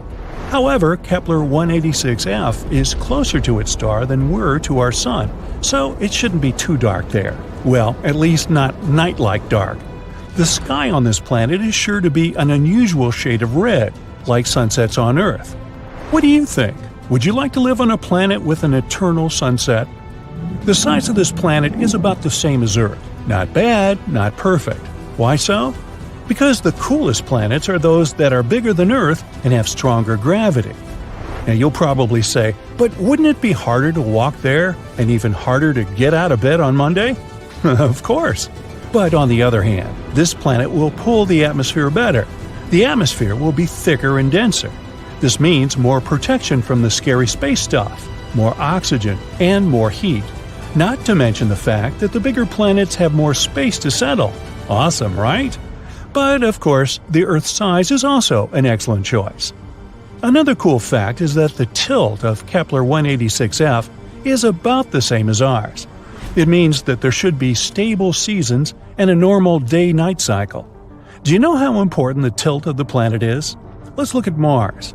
Mars is also, in fact, found in the habitable zone of our Sun, but its tilt is very unstable, and as a result, the entire ocean that could have been on it once now completely dried up. Today, it's just a red desert, and there's no life there. At least not as far as we know, but you see how important these tiny details are? This planet is also quite far away from us, 490 light-years. That's about 3 quadrillion miles. So yeah, we're just going to keep waiting for intergalactic travel. Kepler 62e and 62f. These planets were called the most Earth-like before we discovered Kepler 186f. They're very comparable to our home. Kepler 62e is about 1.5 times larger than Earth, and Kepler 62f is just slightly smaller than that. They're located in the constellation Lyra, which is about 1,200 light-years away from us. They both also orbit a red dwarf. 1 year on Kepler 62e lasts about 122 days, even less than on that first planet we talked about. Scientists believe that both 62e and 62f are sort of water worlds, warm places mostly, or even completely covered with water. If there is land there, it's probably just some islands. A world consisting entirely of islands. A fantasy dream for some, think Hawaii, and a nightmare for others, think Megalodon. But if you're a fan of ancient marine animals, just imagine how gigantic they could be there. Still, there are many things we don't know about this planet. Does it have a surface? What about its composition, density? One day, maybe we'll be able to answer these questions. And so, that's it for the super Earths. Of course, the original list is much longer, and you can go check it out on the internet. Now, the best thing about all this is that these are planets that are better than the Earth. But we also know thousands of other exoplanets that are just close enough to ours. And the odds are, a few of them have at least some form of life. But they're very, very far away, so we have no way to check it out right now. Perhaps, down the road, we'll find some cool creatures on many of them. In the heart of the galaxy, there lies a mysterious object, the likes of which no astronomer has ever seen. It streaks across the sky like a shooting star on caffeine. So, what is this mysterious blob, and how is it related to the black hole in the center of our galaxy? Let's find out. This thing is called X7. It's the mysterious blob that's been hanging around our galaxy's supermassive black hole for decades. Some even say it's been lurking around there for, like, hundreds of years. We know a few things about X7. For example, it weighs around 50 times as much as Earth. It may sound like a lot if you're an Earthling, but in space, that's like a tiny drop in the ocean. X7 is also moving pretty fast, at speeds of up to 700 miles per second. That's faster than you trying to catch the last slice of pizza before your roommate gets to it. But what in the world is this thing? A magic star we've never seen before? An extraterrestrial spaceship? Well, there are some theories. connected to the blob's future tragic fate. Unfortunately, X7's days are numbered. Right now, it's on a 170-year-long elliptical orbit around the supermassive black hole at the center of the Milky Way. But it's not going to make it that far. Each year, it's spiraling closer and closer to the black hole. In just a few years, it will become spaghettified. Yes, that's a real scientific term. And finally get sucked in, never to be seen again. There are supermassive black holes in the centers of all galaxies, including our very own Milky Way. These black holes are so massive that they warp space-time, causing nearby stars to orbit around them at incredible speeds. They serve as cosmic vacuum cleaners that suck in anything and everything that comes close enough. The black hole in our galaxy is called the Sagittarius A star. Sounds like the name of a fancy Hollywood celebrity, doesn't it? But this celestial object is far more impressive than any mere mortal. It's about 4 million times more massive than our sun, which means it could probably eat our entire solar system for breakfast. But don't worry, these black holes may seem really scary, but in reality, they're too small to compete with an entire galaxy. They'll just suck in a couple of the nearest stars, and that's all. Also, Sagittarius A star doesn't seem to have a very good appetite. It's been observed to be pretty quiet lately, which is good news for us. But even if it were super greedy, it wouldn't pose any threat to us. This black hole is over 26,000 light-years away. From Earth, we can see it in the Sagittarius constellation. In 2022, the Event Horizon Telescope collaboration released the first ever image of Sagittarius A star. It took years of collaboration and technology to capture this stunning image. And this is our second photo of a black hole in history. The first one was released in 2019, and it showed the supermassive black hole called M87 star. Yes, they both have star in their names. Don't try to make it make sense. Anyway, you may remember this photo as the first ever image of a black hole ever. It went crazy viral across the internet. And this black hole, M87 star, located in the Messier 87 galaxy, is way scarier than Sagittarius A star. You thought 4 million solar masses is impressive? Then how about 2.5 billion solar masses? M87 is a real monster. It's also known for its powerful jets of plasma, which are so energetic that they extend thousands of light years from the black hole's center. If M87 were a superhero, it would be Iron Man, with his repulsor beams on full blast. Now technically, you can't take a photo of a black hole itself, since it's, well, black. No light can escape its grasp. But the glowing orange ring in this photo shows the matter surrounding Sagittarius A star. It's called the accretion disk, a swirling disk of hot gas that spirals the center, heating up to millions of degrees in the process. It's like a giant fiery vortex, but with no escape. And the shadow in the center indicates the black hole itself. Inside that shadow, there's an event horizon. The event horizon is the boundary around the black hole, beyond which nothing, not even light, can escape its gravitational pull. It's the point of no return, where the gravitational force is so strong that even the fastest object in the universe, light, can't escape. Once you cross the event horizon, you're doomed to fall toward the center of the black hole, where the laws of physics as we know them break down. And this is exactly the fate that awaits our unfortunate X7. Right now, the pure blob is getting stretched and yanked by powerful tidal forces. By the way, before it meets its untimely demise, X7 is expected to put on a bit of a show. Its closest approach to the black hole, called periastron, is projected to happen in 2036. And when it finally gets torn apart by the Sagittarius A star's gravitational forces, there may be some cool fireworks to see. But this is not the most important thing. The funny part is, X7's future end may help us finally understand what the heck even is this thing. A team of scientists have been studying how a strange blob orbits the black hole. And that's when they discovered that X7 has stretched to almost twice its initial length. And what does that mean? Well, it suggests that X7 is most likely made of debris ejected during a recent collision between two stars. Yep, you heard that right, a space car crash. Imagine this. Two stars fall in love and start circling each other for many years. After that, they finally merge together. At this moment, they eject tons of gas and dust. And perhaps this cosmic dance created our blob baby, X7.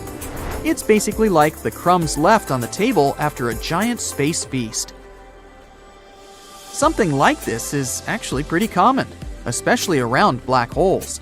It's like a galactic fender bender that sends debris flying everywhere. Actually, the universe is full of mystery blobs. They're called the G objects. No, they're not the G-men from Men in Black, but they're just as mysterious and elusive.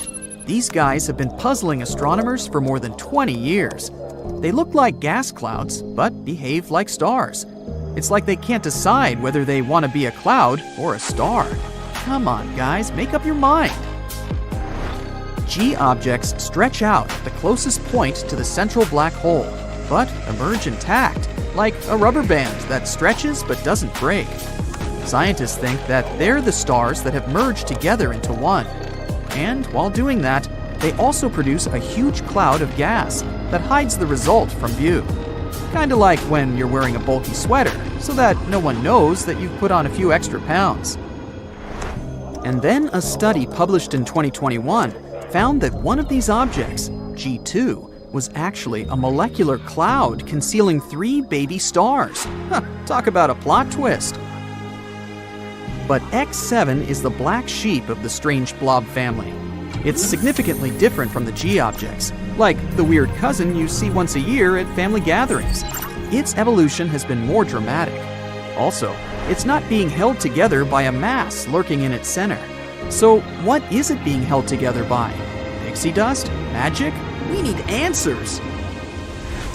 That's why scientists believe that X7 isn't a G object itself, but debris left from it.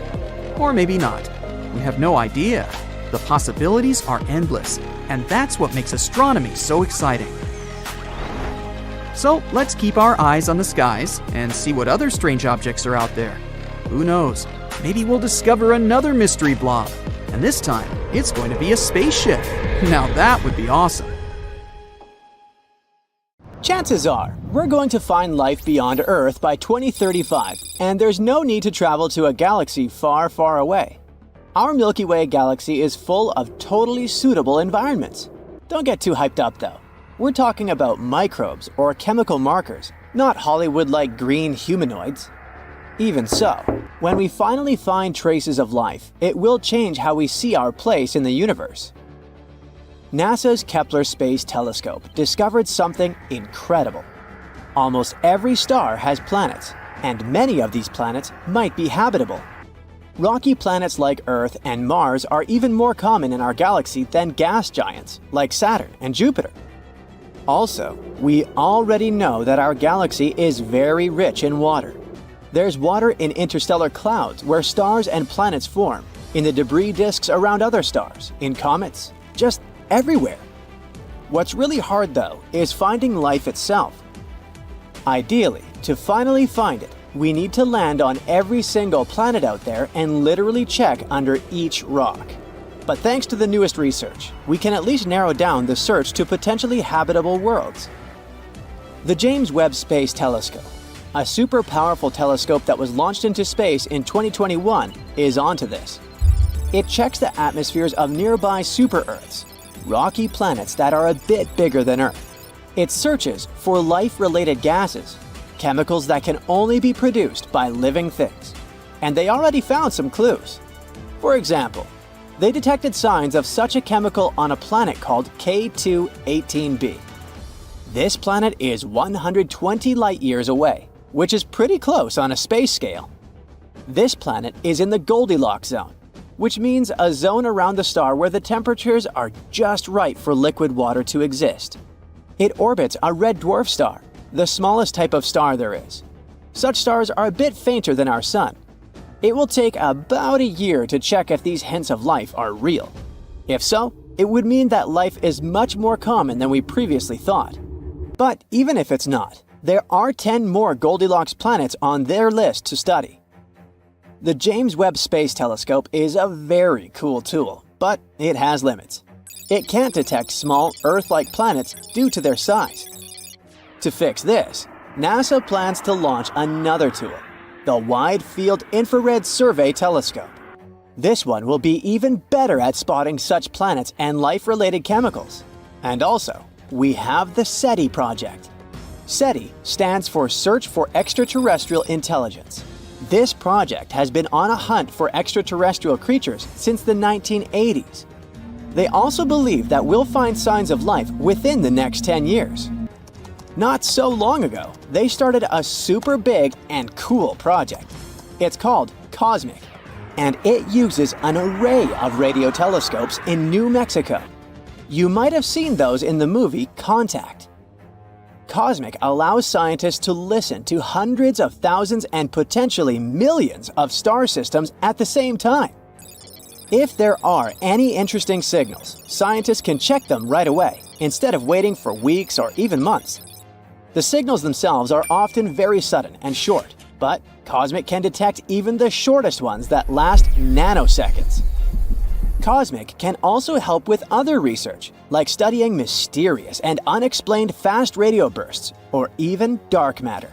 This is the biggest and most powerful tool for searching for extraterrestrial life we've ever created. But it's not enough to just listen.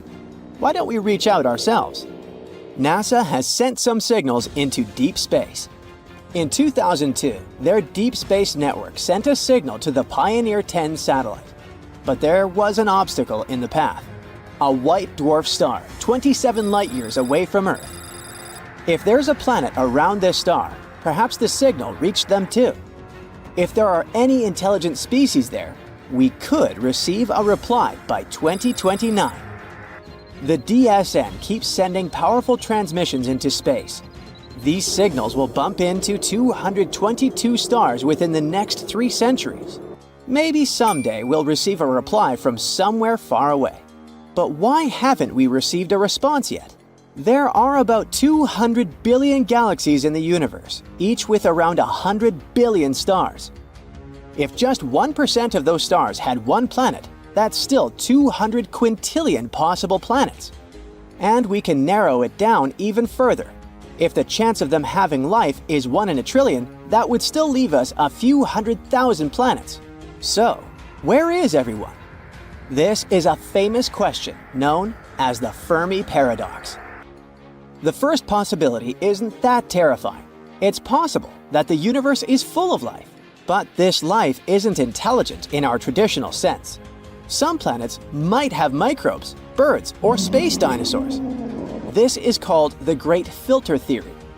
It suggests that there are certain filters that life has to overcome in order to become intelligent, and maybe other species just haven't overcome them yet. Think about it. Life on Earth started in the ocean, then crawled onto land, diversified into many forms, went extinct in massive events 5 times, evolved again, and eventually led to humans. We built societies, developed healthcare, and only then started searching for another life. There's another idea called the Gaian bottleneck hypothesis, which suggests basically the same thing. While it might not be too hard for basic life to start, it's incredibly tough for that life to survive and thrive over long periods. Venus might have had oceans and Earth-like conditions too, but something went wrong. Its oceans boiled away because of a runaway greenhouse effect. Now it's sterile. Mars also had liquid water on its surface once, and both the Moon and Mercury had thick atmospheres for a short time. Meanwhile, Earth has had liquid water on its surface for almost its entire existence. It's super rare and remarkable for a planet to hold temperatures from 32 to 212 degrees Fahrenheit for millions of years. So, maybe it's a mistake to look for intelligent life, especially the one that uses the same technology as we do. It evolved under completely different conditions after all. That's also where the so-called Drake equation comes in. It's a formula that gives us a chance to calculate the potential of life becoming intelligent on a planet. To calculate the result, we need to know several variables: how many stars there are, how many of them have planets, the chance of these planets having life, and so on. Unfortunately, we don't know these numbers yet, and the result might be insignificant. But let's assume that there is at least one other intelligent species. Why haven't we met yet? There might be many reasons. Maybe they don't think we're interesting enough, or maybe the problem is with us. Perhaps we keep missing their signals, or maybe we miss the entire species itself. The universe is insanely huge and ancient. It's over 14 billion years old. If we compress Earth's entire evolutionary history into a 24-hour day, life starts at 4 a.m. Dinosaurs go extinct at 11:40 p.m. Human-like creatures appear 2 minutes before midnight. In this analogy, humans have existed for just 77 seconds, and our technology capable of detecting extraterrestrial life is even newer, less than a second. With such vast distances and time spans, the chances of us existing at the same time as other civilizations are slim. If their civilization lasted only a few millennia, we could easily miss them entirely. But that doesn't mean we should give up our search. Scientists were worried that Earth's radio signals had dimmed over time. But a recent study showed that it's actually the opposite. The numbers of our satellites keeps growing, and this makes our planet more detectable.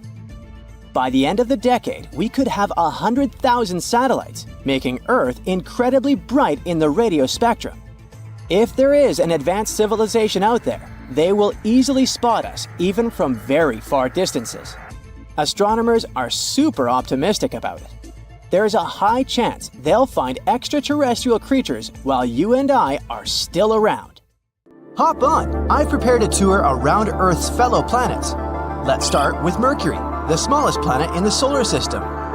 During the day, the temperature on the surface of this planet can reach 800 degrees Fahrenheit, and during the night, it can drop to negative 290 degrees Fahrenheit. The temperatures here are so extreme because the planet has no atmosphere. Instead of it, Mercury has a thin exosphere. That's one of the reasons why Mercury is not habitable. The temperatures and solar radiation are too extreme for any organism to survive there. Now let's imagine there's a way to live on Mercury. Then what would life there look like? Mercury's surface resembles that of the Moon. Over time, meteorites left lots of marks on it. Unlike the Moon's surface, Mercury is grayish-brown. Now look up. The Sun on Mercury would appear almost 3 times as large as it does on Earth. The sunlight would be almost 7 times brighter. I wonder what type of sunglasses people would wear if we lived there. Can life appear on this planet in the future? Don't get your hopes up, it's very unlikely. Now, how about landing on Venus? You might think the hottest planet in our solar system is Mercury since it's the closest to the Sun. But in reality, this title goes to Venus. What is it that makes Venus boil? The biggest reason is its atmosphere. It's made up almost entirely of carbon dioxide. The atmosphere is so thick that it leads to the planet warming up non-stop. Basically, the gases in the atmosphere prevent thermal radiation from leaving Venus. So, the planet simply can't cool down. The water on its surface constantly turns into vapor. If the surface of Venus was food, then its atmosphere would be the microwave. That's why the temperatures in this world can go up to 870 degrees Fahrenheit. What would it be like to live on Venus? On Earth, seasons change because of the planet's tilt, but Venus doesn't experience any significant changes throughout the year. Things are pretty constant at night and during the day too. And what about the view of the sky? The clouds on Venus appear yellow or bright white.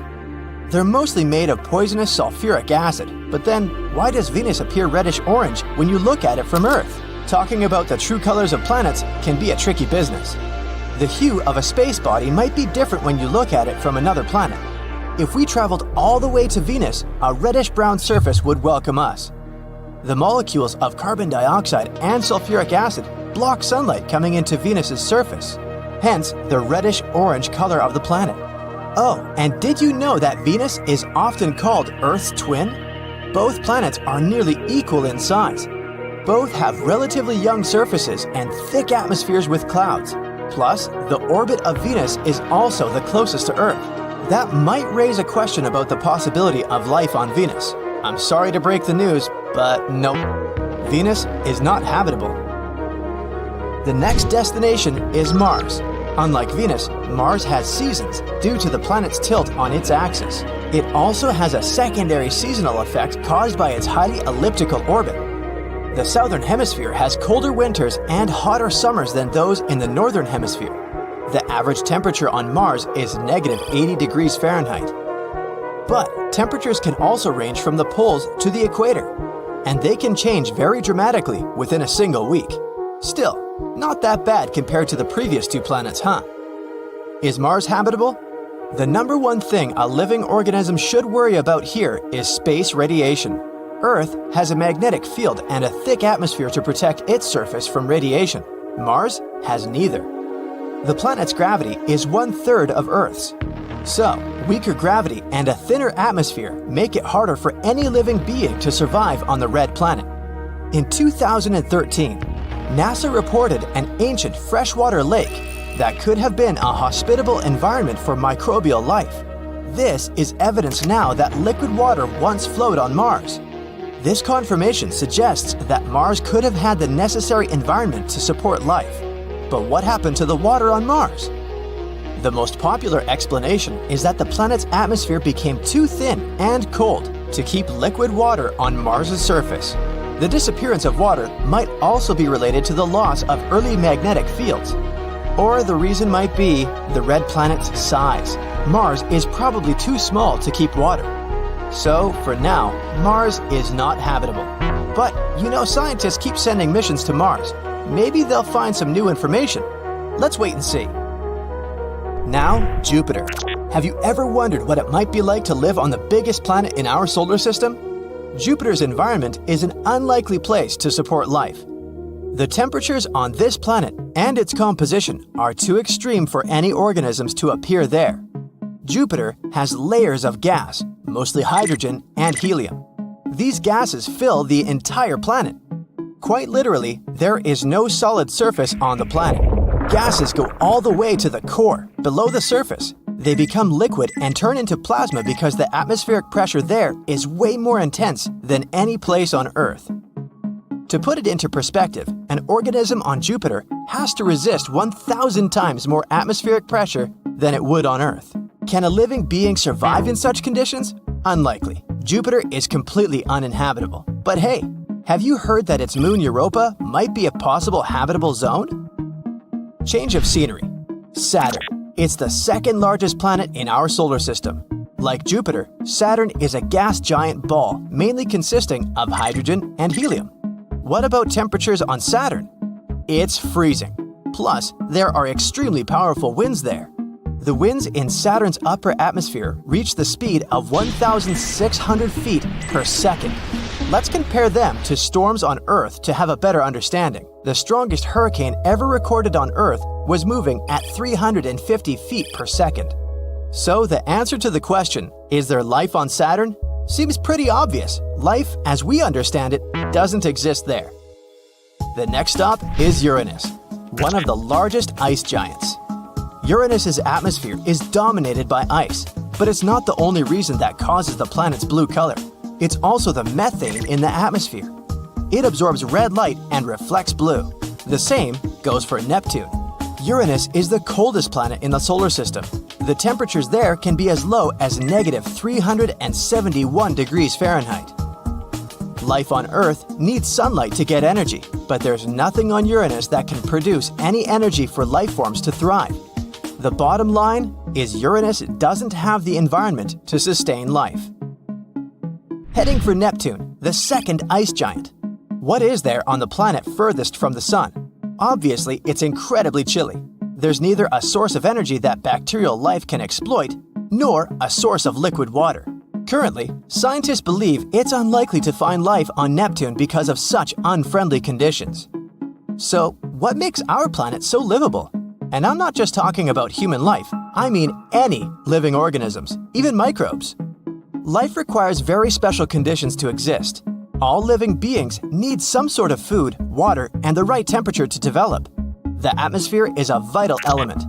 Humans, for instance, need oxygen to breathe, and they can only survive in temperatures that aren't extremely hot or cold. Another thing is gravity. All the other planets I've mentioned don't have exactly the same conditions as Earth. Life there would probably be different than what we have here. All living beings on Earth have adapted to our atmosphere, and life forms elsewhere would need to be able to survive in that planet's conditions. You're gazing up at the night sky. Wow! For much of our history, we've been looking for life among these stars and the planets near them. But space has eyes too, and there's someone out there looking at us, maybe. Scientists claim that at least 29 distant planets may be watching us right now. So comb your hair and smile. We've so far identified at least 1,715 neighboring star systems in the Milky Way that can detect our planet with conventional telescopes. These stars are located in our galaxy. So if they were to point their telescopes at our Sun, sooner or later they would see a small dot that passes between our home star and the observer. This is called a transit. It's a method of detecting planets in astronomy. For example, you can observe transit phenomenon right at home with a telescope. You have to point it at the Sun and wait. Then you'll see Mercury. That's the closest planet to the Sun, and now you see it as a small dot.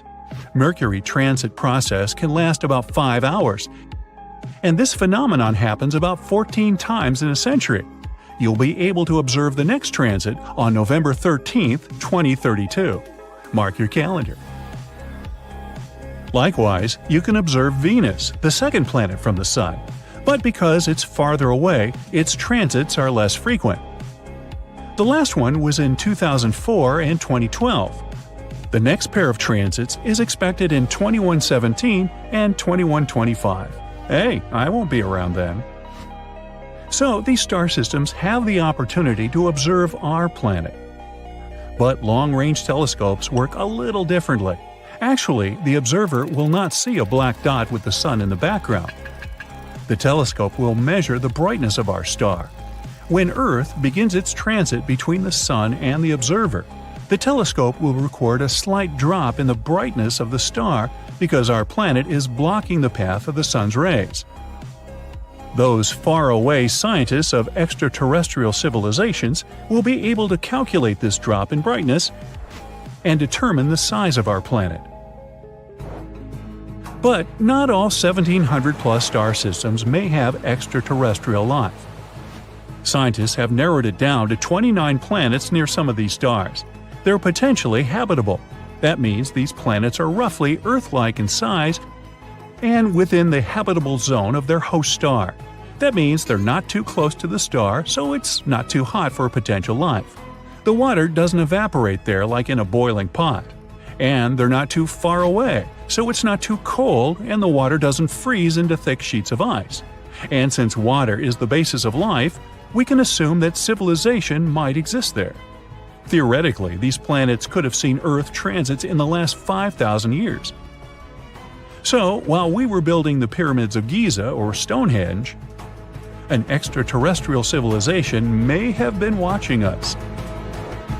One of these planets is only 11 light-years from our home.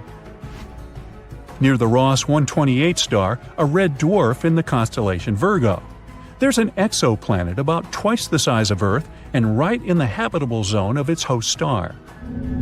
Theoretically, the inhabitants of this planet could see Earth transit the Sun on a regular basis for 2,000 years. But about 900 years ago, the planet lost its position and can no longer continue observation.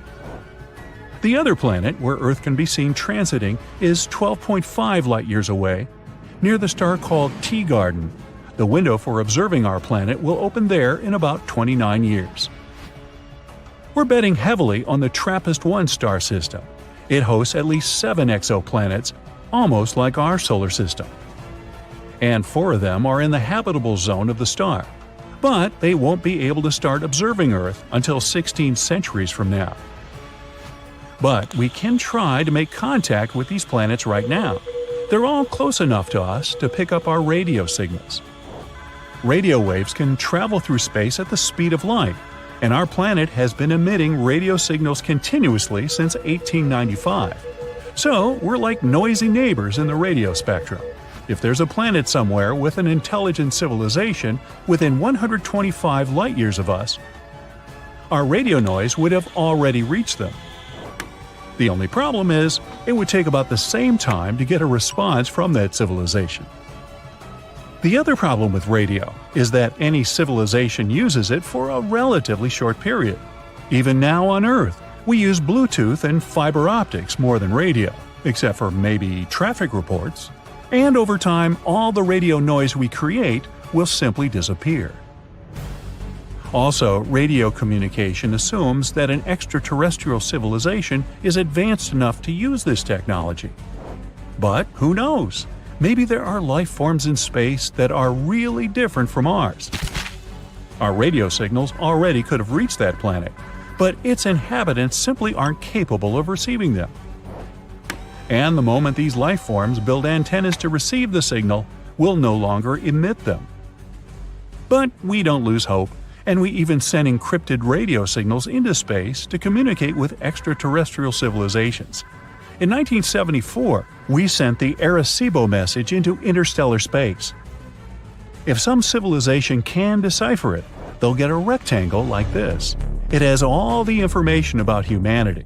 At the top is our number system, then the atomic numbers, and then our DNA, which is pictured below. Then a human being itself, of course. Below is a diagram of our solar system. Earth, the third planet from the Sun, is slightly elevated. This is how the extraterrestrial civilization will understand which planet this message came from. Below is a diagram of the Arecibo radio telescope itself. Another option how to deliver a message to a distant planet is to literally send a mail delivery there. It could be a space probe. And we've already done that. These are Voyagers 1 and 2. They were launched in 1977 and are still operational. In 2012, Voyager 1 became the first ever human-made object in interstellar space. It travels to distant stars and carries a message written on a golden record. The disk contains greetings in 55 Earth languages, a lot of music from different parts of our planet. Different sounds like ocean noise, human voices, and animal sounds. In addition, there are 116 images on the record. These are pictures of people and earthly landscapes. In these pictures, there's information about the Sun and our DNA. The record case contains instructions and a needle to play the record. There's also a map of our galaxy's pulsars so that astronomers from an extraterrestrial civilization can find our solar system. The main disadvantage of sending a message this way is time. Voyager 1 will reach its first stop, the Gliese 445 star, in 40,000 years. Voyager 2 will reach the Ross 248 star in 42,000 years. And in about 296,000 years, it'll pass Sirius, the brightest star in the night sky. I can't wait. Also, an extraterrestrial civilization can detect us with calculations and formulas. All it takes is a little observation of the Sun. In star systems with planets, the host star doesn't stand still. It rotates around a small orbit. This is because the heavy star attracts the planet, but the planet also has its own gravity and resists. This shifts the star a little and causes it to orbit around. An extraterrestrial civilization can calculate this shift of the Sun and determine the mass of the planets near the star. Using such a method, astronomers were able to find 548 exoplanets. Now suppose we made contact with an extraterrestrial civilization near the closest star, Proxima Centauri. There's indeed an exoplanet there, but radiation from the host star would destroy any life forms. But imagine we still got a return signal. It would be the slowest chat in history, because our message would take 4.2 years to reach the planet, and we'd have to wait another 4.2 years to get a response. And so we arranged to meet. This civilization doesn't know how to fly into space. So we have to take the first step. Although Proxima Centauri is the closest star to our solar system, it takes about 73,000 years to travel there by conventional rocket. So we have to learn to travel at the speed of light. But even then, it would take 4.2 years to travel there. Imagine if we found extraterrestrial life on the other side of the Milky Way. Our galaxy is 100,000 light-years wide. So the journey from edge to edge would take 100 millennia. So, we either have to cheat the laws of physics or transfer all of human civilization to a giant spaceship that will travel from star to star for thousands of years. And when it launches from Earth, only the great and many more greats of the first crew will be able to see another star system from the spaceship portal. Hey, can you move your head? I'm trying to see out the window. Okay, quick space riddle. Why is the search for life in the universe like a tree? Because you're always looking for a place to plant it. You know, plant it. Okay, settle down. Anyway, water is the basis of life in any part of the universe, so potentially inhabited planets must have liquid water on them to support life. An incredible number of circumstances must come together for this. The planet must be in the habitable zone of the star. Then the temperature and atmospheric pressure on the planet's surface will be suitable for simple life forms to begin to evolve. A little closer to the star and the water will evaporate, leaving no chance for oceans and seas to form. This is what happened on Venus. It has a size and mass similar to the Earth, but it's too close to the Sun and no life can exist on its surface. Too far from the star, and the planet becomes too cold. Water can only exist in the form of ice on the surface, and there just might be liquid water deep below. Neptune is one example of this. In addition, the planet must be solid and have an atmosphere that protects it from solar radiation and allows living organisms to breathe. In our galaxy alone, there are countless stars. Really, you can't count on them. Near each one of them may be a planet. They're called exoplanets, and some of them may be in the habitable zone and have everything for life to form on them. From a list of 4,500 known exoplanets, scientists have identified 24 that can be superhabitable. This is the type of planet that is suitable for the existence and evolution of life even more than the Earth. Such planets must be twice as massive as the Earth and 1.3 times larger. A bigger size means stronger gravity and a denser and warmer atmosphere. This will ensure a greater diversity of all living organisms on the planet. In addition, we should pay attention to the host star around which the superhabitable planets will orbit, and there should be a McDonald's nearby. Ideally, it should be smaller than the Sun and have a lifespan of at least 15 to 30 billion years. For comparison, the lifespan of the Sun is under 10 billion years, and it took about 4 billion for complex life forms to appear here. Stars such as the Sun can simply run out of fuel before life can develop on its exoplanet.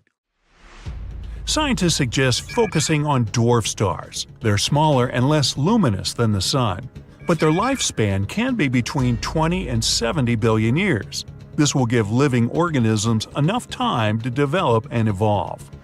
Climatic conditions on superhabitable planets will also be different. The average temperature should be 8 degrees Fahrenheit higher than on Earth, and there should be more water in the form of clouds, liquid, and humidity. These conditions are the most favorable for biodiversity, so the whole planet would be looking like tropical forests on Earth. All 24 candidates for the title of Better Than Earth, are more than 100 light-years away from us. And with the advent of the new generation of telescopes, we'll probably be able to find out exactly if there is life there and if the conditions there are suitable for humans. Now, let's take a look at the potentially inhabited exoplanets. Teegarden B. It's an exoplanet that orbits a red dwarf star about 12 light-years away from the solar system. Typically, red dwarfs can emit flares that blow away the atmosphere of the planets in its orbit. But this host star is calm and relatively passive. Teegarden b has almost the same mass as the Earth. It makes a complete circle around its star in about 5 days. Yep, you got it right. A year on Teegarden b is less than a week on Earth. Hold on to your hats. The furthest potential inhabited planet is Kepler 1638b. It's in the constellation Cygnus, about 3,000 light-years away from us. It belongs to the Super-Earth class. It's twice as wide and 4 times as heavy as our home planet. The gravity on it will feel much stronger. Even a normal jump will be much harder for you than on Earth. Although, if this planet is really inhabited, local life is used to such conditions. LHS 1140b. This planet is very rocky and solid. Although its size is only 40% larger than the Earth, it's 7 times as massive. It has a strong gravity of 3.25 Gs. For comparison, when you take off on an airplane, you experience an overload of about 1.5 Gs. So on this planet, you'd barely be able to stand on your feet. Because of its large mass, this planet has a thicker atmosphere, and because of the greenhouse effect, its temperature can be above 19 degrees Fahrenheit, and it rotates around its star quite quickly. It makes a full circle in just 24 days.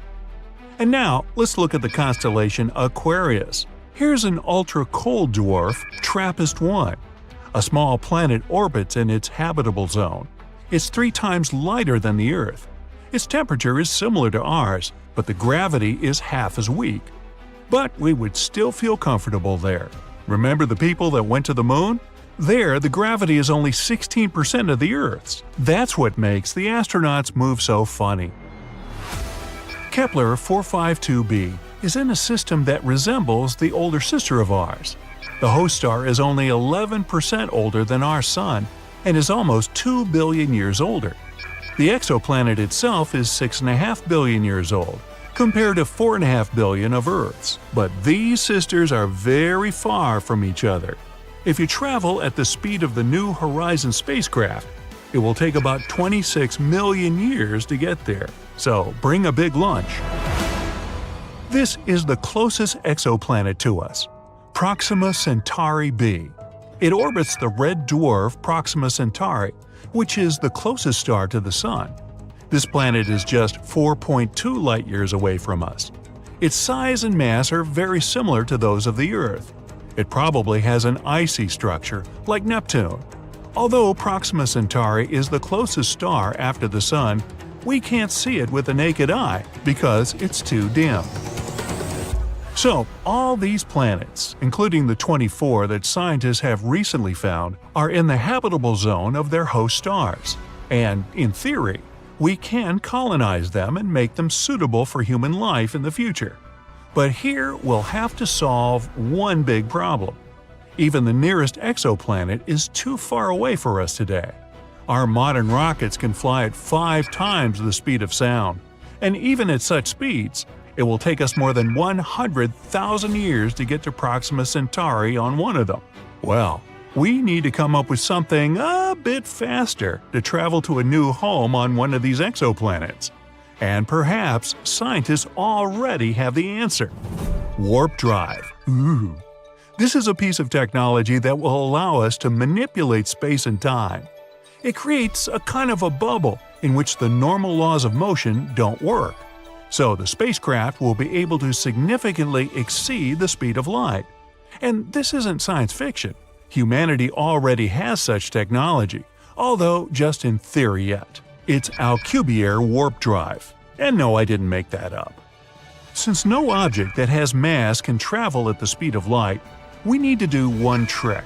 The spacecraft has to move by compressing the space in front of it and expanding it behind it. Thus, not only the ship is moving, but also the space-time inside this warp drive bubble. And the maximum speed can be 10 times that of light.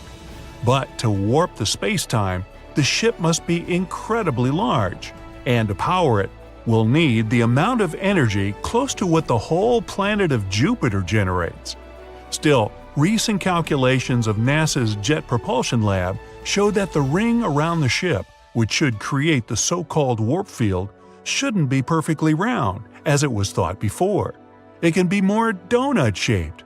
Ah, donuts. This will greatly simplify the design and construction and will make it possible to test this technology on a spacecraft the size of a Voyager 1 probe. Even though it still seems impossible, scientists are already saying that there is hope. And while we don't know what technology will be used, in 2069, NASA plans to launch its first interstellar mission to explore potentially habitable planets outside of our solar system. Various rumors say that the speed of light can be achieved with laser technology. If the probe is very small, it can be launched to the Alpha Centauri star at almost the speed of light. There are also two other alternatives to power spaceships. These are nuclear energy and energy from matter and antimatter collisions. Ooh! These technologies are still a mystery to humanity, though. Well, for the time being, stay tuned. The planet races through space. Its orbit is unstable, like a pool ball gliding across the table looking for a target to collide into. Only this ball is the size of Mars, and it's going 9,000 miles per hour. Boom! It crashes into another planet. This Mars-sized object was called Theia, and what it smashed into was Earth. The impact released 100 million times more energy than the asteroid that wiped out the dinosaurs. The planetary collision threw tons of solid material from both objects out into space. But only one of the bodies survived. Theia was obliterated and then swallowed entirely by early Earth. But that debris didn't go flying endlessly into the cosmic void. No, something crucial happened. All those solid chunks gathered into a cloud. Gravity squished it together, pressing more and more. And in the end, our moon was born. So goes the theory. At the time of the impact, the solar system was just forming, and this rendezvous of epic proportions probably wouldn't have happened if it weren't for a newly formed Jupiter throwing Theia off its orbit and straight into Earth. Our young planet withstood the blow. Time passed, Earth evolved. Its surface will become unrecognizable over the next 4.5 billion years. It's hard for the human mind to understand this vast amount of time, so we'll squeeze it all into one day. If midnight is when Earth first formed from gas and dust that remained after the Sun's creation, the next 4 hours show a lifeless planet. Red hot, covered in lava, constantly bombarded by asteroids and, as you know by now, even a whole other planet. Yet life finds a way. The first cells appear. It's 4 a.m. on the clock. At 2:08 p.m., we see the first single-celled organisms form. It's not until 8:28 p.m. that sea plants appear. 20 minutes later, what's this? Jellyfish. After them, the planet flourishes with different fish, reptiles, insects. The forests grow at 10:30 p.m. Between 10:56 and 11:40, dinosaurs roamed the Earth. The giant lizards ruled our planet for less than 1 hour. A minute before the dinosaurs' extinction at 11:39 p.m., the first mammals begin to run around the planet. At 11:58 and 43 seconds, humans appear. In the cosmic scale of things, we've only ruled this planet for 1 minute and 17 seconds. So here's the main question baffling scientists. Why didn't life on Earth ever stop? It had every chance to cease. Why didn't our planet become like Venus or Mars? They both once had an atmosphere and oceans. Today, they're lifeless deserts. Forget about complex scientific concepts and theories of the universe's structure. Our little rock and all its inhabitants are just incredibly lucky.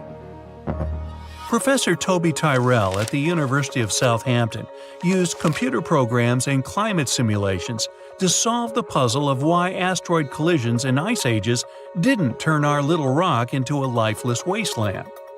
The research team took not 10, 100, or 1,000 virtual planets similar to Earth. They used 100,000 for the experiment. and every single one of those 100,000 were simulated 100 times. They exposed these virtual planets to different phenomena. They were bombarded by asteroids, frozen, exposed to epic eruptions of supervolcanoes that blacken the skies and block the surface from the sun's rays. Just 9%, or 8,700 of them, were successful one time in 100 simulations. Of that group, 4,500 planets remain inhabited 10 times. Only on one planet out of 100,000, life didn't stop all 100 times. If life is a lottery, Earth got extremely lucky. In 2009, the unique Kepler telescope was launched into space. Its task? Search one patch of the night sky, or 150,000 stars, for rocky Earth-like planets. Over 9 years in service, it ended up surveying more than 500,000 stars. In all that time, with all those observations over nearly a decade, Kepler discovered 2,600 possible Earth-like planets. The weird thing is, most of them are a type you can't find in our own solar system. They're something between the size of Earth and Neptune. But back to the real Earth. If you go far from the city and look up at the sky, you'll see an ocean of stars. If you're lucky and it's a clear night, with an unaided eye, you could count a maximum of 2,500 points of light. Yet, there are at least 100 billion stars in the Milky Way. Some estimates put the numbers of stars in the Milky Way up to 400 billion. So, where's this giant range coming from? Well, counting stars isn't exactly an easy job. Scientists obviously don't number each one individually, 1, 2, 3, and so on. You know how long it takes to count just 1 billion? Over 100 years. Now, multiply that by 400. Instead, they look at small patches of space and use some complex scientific formulas to make educated guesses of how many stars there are in total. You can do a similar experiment yourself. Imagine a bucket filled with 10 pounds of rock, sand, soil, and other items. Your job? Understand how many rocks are in that mix. We'll count only those rocks that are visible to us from above. Get a rough estimate of their volume and weight, what percentage of the total we can see, and with some calculation, you can get a number. Is it exact? Nah. Why? Because you can't know if the rocks in the bucket are spread evenly throughout, or if they're all about the same size throughout. What if the ones at the bottom, if there are any, are bigger or smaller than your sample view? They could have completely different weights and volumes. That bucket is our Milky Way galaxy, and the rocks you are counting are stars. The point? Scientists can't know for sure how many stars there really are. Maybe 100 billion, or perhaps 4 times that. Of those, 4 billion are like our Sun. With our own galaxy, the most accepted estimate for planets that could potentially support life is 300 million. Though, as the tradition of scientific inexactness goes, that number could be up to 5 billion or more. Either way, lots of real estate to choose from. And that's just the Milky Way. But get this, it's just one of 200 billion galaxies in the observable universe. The most recent research puts that number 10 times higher, something like trillions of galaxies in space. And we've only studied less than 10% of them. As for how many stars there are in the universe, scientists put it at 1 septillion. That's 1 followed by 24 zeros. Again, it's all estimates because we can't know for sure. So far, one thing is clear. Our Earth is the only place in the universe that we know of where there's life. And this planet has done everything it can to change that. Over the past 540 million years, more than 20 major extinction events have occurred. The last one was 66 million years ago. Yep, it was the one that took out the dinosaurs, and 75% of all life on this planet for that matter. An object 7 miles across in diameter smashed into our planet. It was going 120 times faster than the fastest car today. Over 900,000 miles all around the impact site, everything caught fire. A huge tsunami swept across the world's oceans. Billions of tons of dust and sulfur rose into the sky and blocked the sun's warm rays. A global cooling came to Earth. A little over 200 million years ago, there was a lesser-known extinction event that wiped out half of all life on the planet. Most likely volcanoes or an asteroid strike are to blame. Other theories say the movement of tectonic plates triggered another ice age. At that time, huge crocodiles ruled the Earth. They disappeared, and new animals entered the arena of history – dinosaurs. But the worst this planet has ever seen was the Permian-Triassic event about 250 million years ago. 80% of marine life, 70% of land animals and plants, all gone. Volcanoes spewed out a colossal amount of lava where modern-day Siberia is, but it affected the entire planet. Around 445 million years ago, the dominant life form on our planet was marine invertebrates. There was only one continent, Gondwana, and plants were just starting to flourish on land. But something happened that took out 75 to 85% of all living organisms. It could have been an ice age, rising temperatures, or a more daring theory. Some think it could have been a huge star exploding 6,000 light-years from Earth. It launched a jet-like gamma-ray burst that ripped across space, and poor little Earth happened to be in its path. It burned off the ozone layer instantly. Yeah, we kinda need that thing to protect us. Case in point, no matter how much this planet, or even the universe, tries to wipe out life on Earth, which is here in the first place from unbelievable odds, life always finds a way.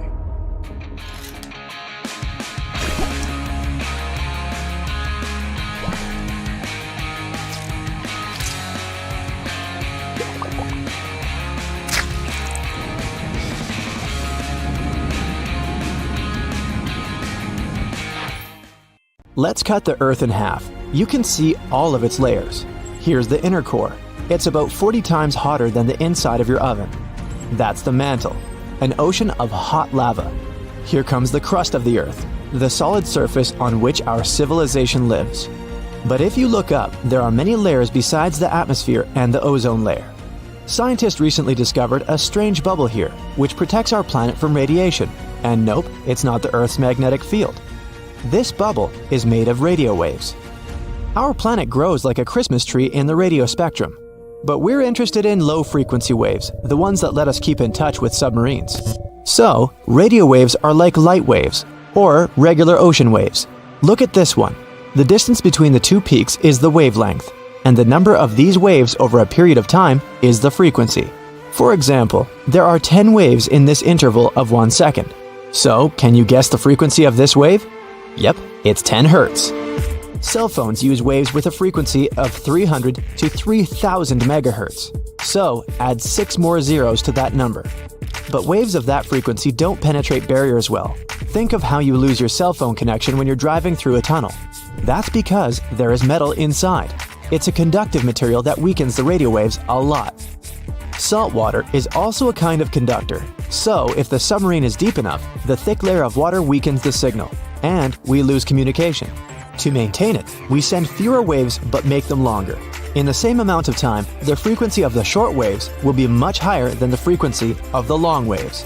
That's why they're called very low frequency waves. But, as it turns out, these waves travel all over the Earth and even into space. This is where things get interesting. The waves collide with particles of radiation from the sun. We think of the sun as a friendly giant giving us light and heat, but it actually emits a lot of harmful radiation. Each flare, or the electrical discharge of material on our home star, causes an even greater burst of radiation. These particles fly to our planet, just as radio waves do. They travel 93 million miles from the sun to Earth in 8 minutes and crash into our bubble, which acts as a shield. Basically, radiation particles from the sun accumulate in the radiation belts around the Earth. Our planet's magnetic field traps them, and a recently discovered bubble of very low-frequency waves lies right below this radiation belt. It helps us repel some of the harmful emissions. Analysis of old studies confirmed that the radiation belts used to be much lower and closer to Earth. But when our civilization began to use radio actively, our waves raised that belt higher. No one expected such an effect from simple radio waves, but it'll give us a way to protect astronauts in the future. When you're on Earth, its magnetic field keeps you safe from radiation. You can physically see it when charged solar wind particles make the air particles at the poles of our planet glow. This is an aurora. Next time you admire this beauty, know that it's actually the Earth saving you from some extremely harmful rays. But if you're outside the Earth's magnetic field, somewhere in space, I have bad news for you. Nothing protects you there. This is a big problem for astronauts who spend months on the International Space Station. Perhaps scientists will learn to create protective bubbles of very low frequency waves around space stations and spacecraft. The same is true for other planets. We're probably going to colonize Mars. There is no magnetic field there, and nothing can protect you from radiation. But if you create an artificial bubble there, you can reduce the harmful radiation. Another invisible bubble protecting us is the atmosphere. It's like a layer cake or an onion. Each level of the atmosphere has its own properties. The lowest layer that we live in is the troposphere. This layer contains 80% of the weight of all the air on the planet. It's also the main place where water vapor lives. And this is where the machine called weather works. The sun sends rays of energy to the Earth. Our planet's surface reflects them and heats the air in the troposphere. This makes it move and change places with the cold air, so all the wind, cyclones, storms, and tornadoes only happen in the troposphere, up to about 7.5 miles high. That's why commercial planes fly at an altitude of around 6 miles. The wind or other bad weather conditions hardly affect this area, and the air here is not as dense as it is down on Earth. Flying 1 mile above sea level is like moving through a biscuit. It's hard, but at a 6-mile altitude, flying feels like moving through light whipped cream. The plane almost feels no resistance, so it's a win-win. They save fuel and keep the passengers safe. A couple of significant downsides are that it's very cold and you can't breathe there. It's cold because there are very few air molecules to absorb heat from the ground and transfer it to each other. You wouldn't be able to breathe here for the same reason. That's why planes are equipped with oxygen masks, just in case. Let's go a little here. This is the stratosphere. There's even fewer air molecules up here, and that's where the weather probes fly. They're the kind of small balloons with computers people use to predict the weather. This part of the atmosphere also contains the well-known ozone layer. This is our shield against harmful ultraviolet radiation. Ozone is almost the same as oxygen, except it has 3 atoms in it. When harmful ultraviolet rays enter our atmosphere, they crash into the O3 molecule. The ray breaks the molecule into O2 and another oxygen atom. The ray itself is converted into heat, but the ozone regenerates quickly. A single oxygen atom joins the O2, and the ozone molecule is ready to protect us again. It's the invisible shield that protects us from radiation. It gave birth to all life on Earth. As our civilization developed, we started to emit freon gas into the atmosphere. We used to fill our old refrigerators with it. A single chlorine atom would detach from a freon molecule when in the air, and then it would bind a single oxygen atom. Now, the ozone can't regenerate like it used to. Fortunately, we banned the use of such harmful gases, and the ozone layer began to regenerate. Scientists expect it to fully recover in the middle of the 21st century. The stratosphere ends at about 31 miles. The next layer is the mesosphere, the coldest of them all. On average, it's about -140 degrees Fahrenheit. That's 5 times colder than your freezer. This is the layer of the atmosphere where incoming meteors start to ignite because of friction in the air. Then they will eventually burn up completely. The air here is too thin for airplanes or balloons to fly, but it's still too dense for satellites. So, this layer of the atmosphere is not well studied. The next layer extends from 55 miles above sea level to about 500. That's a little more than the distance between Las Vegas and San Francisco. Kármán line is situated in this layer of the atmosphere. This is the boundary between our planet and space. The thermosphere is where all our spacecraft and satellites fly. It's also home to the International Space Station. The temperature rises extremely. The air here is about 10 times hotter than your oven can produce. It's all due to solar activity. but you would never be able to feel this heat. The air molecules that carry the heat here are so small that you would literally float between them. Imagine a giant pool with only 3 drops of water. That's the thermosphere. And the highest layer of our atmosphere is the exosphere. This is the widest layer of our air bubble. Scientists believe its boundaries are about halfway to the moon at 120,000 miles. This is the point where the pressure of solar radiation begins to exceed the Earth's gravity. It's still part of our atmosphere.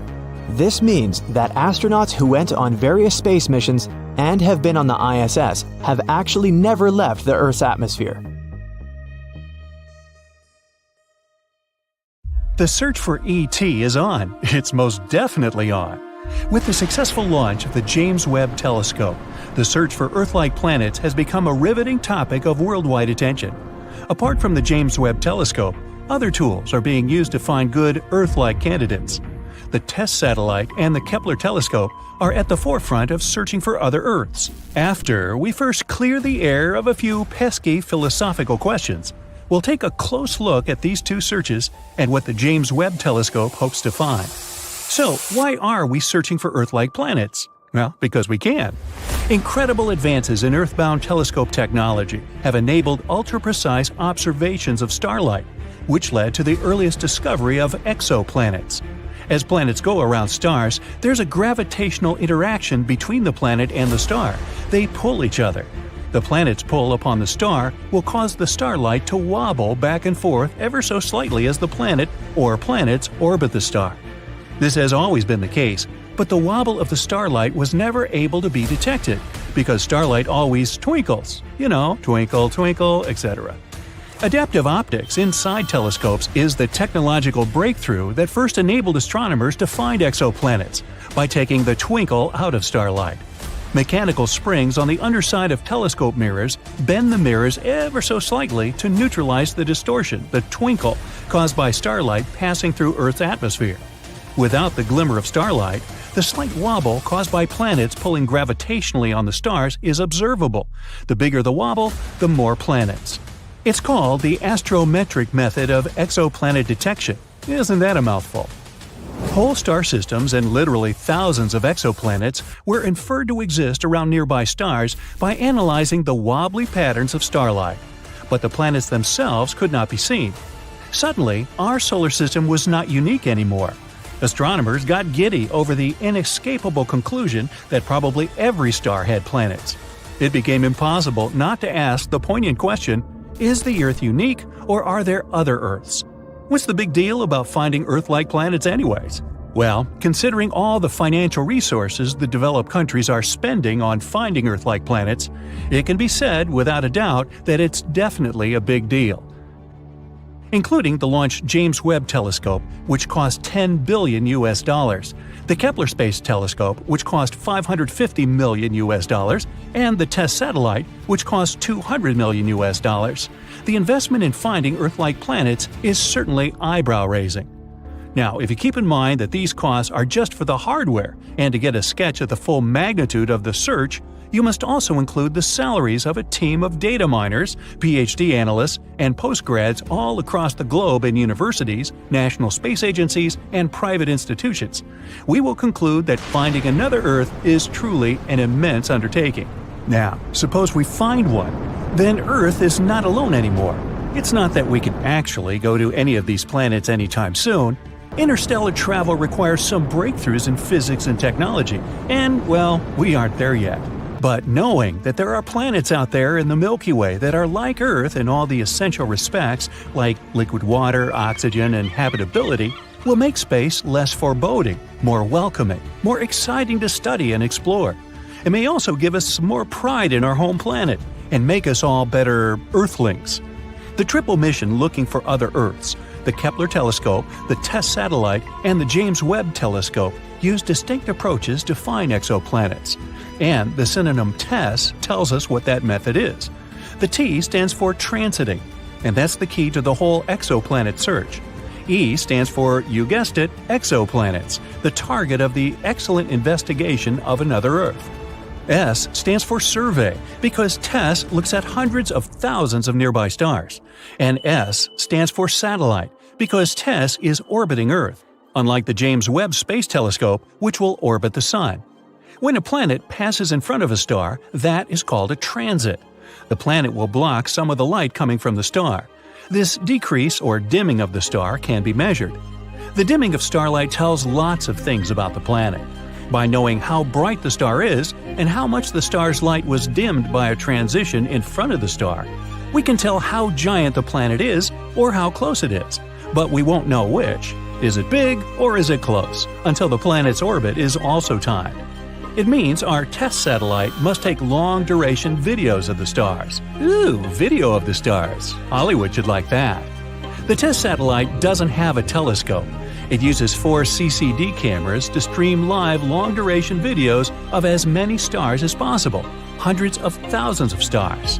Why so many? Well, because for a transit of a planet to be observed, it must pass directly between the TESS satellite's cameras and the star. If the planet is not on the exact line-of-sight angle between the star and TESS's cameras, it cannot be seen because it will not cut off any starlights. Planetary transits are rare. For example, Venus passes across Earth's view of the Sun only every couple hundred years, yet TESS's cameras are seeing many planetary transits among the hundreds of thousands of stars it takes streaming long-duration videos of, and you know what that means. It means there must be hundreds or thousands of times more planets than are observed by the transiting method. It is, therefore, an inescapable conclusion that every star has planets. Planets are everywhere. And now, the James Webb Space Telescope, with its giant 21-foot, 4-inch wide mirror, is entering the search. It is a technological marvel, a wonder of the modern world, a miracle of advanced engineering. Anticipation is reaching a fever pitch. But with the heightened anticipation comes an almost equal amount of trepidation. And some things can still go wrong before the James Webb Space Telescope returns its first pictures. After the Hubble Space Telescope, for example, was launched in 1990, a repair mission had to be launched in 1993. The mirror on the Hubble was not very well inspected, and its pictures were very blurry. Astronauts had to go up and execute a spectacular spacewalk to fix the mirror. After the fix, the pictures Hubble sent back were more precise than it was ever designed for. This is how an improved model appeared. That cannot happen with the James Webb Telescope. The Hubble orbits the Earth and is accessible to astronauts. The James Webb Space Telescope orbits the Sun and is well beyond the Moon, out of the reach of astronauts, because there is no spacecraft equipped to carry them there. It cannot be manually fixed if something goes wrong. Adding to the challenges, the James Webb Space Telescope has only one onboard camera to inspect any damage it may suffer or mechanical malfunctions that might develop in the harsh environment of interplanetary space. Any remote fixes will need to be done blind from Earth. The James Webb Space Telescope is now fully deployed. The 18 mirror segments will need to be aligned to produce a single image. This critically important process will take several months to complete once the telescope is fully deployed. 70 of the first 286 observation assignments of the telescope target exoplanets. Using data from previous exoplanet searches, it will not have to waste time searching for exoplanets. Their locations and orbits are already known. The James Webb Telescope will go right after them. The James Webb Space Telescope is not an optical telescope in the same sense as the Hubble Space Telescope or any ordinary telescope that sees visible light. It sees infrared light. The pictures of planets are expected to be bright dots, somewhat fuzzy if they have atmospheres. The spectra of the planets will yield the most information about the exoplanet. Any gases around an exoplanet will absorb some starlight as the starlight passes through the planet's atmospheres.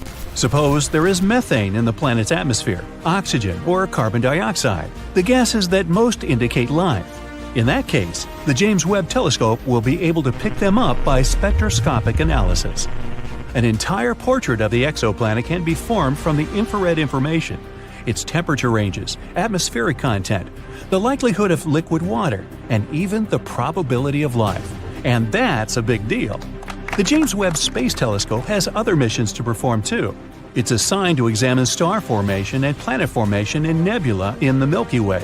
Understanding how solar systems form is part of the search for another Earth. By detecting infrared light, the James Webb Space Telescope will peer to the farthest away galaxies whose visible light gets blocked by dust and gas. These distant galaxies were formed shortly after the Big Bang. Galaxy formation is an essential mission for the James Webb Telescope. These most distant galaxies are accelerating away so fast that the light they emit is stretched below the frequency of the visible spectrum, into the infrared. The Great Telescope can see these previously invisible galaxies.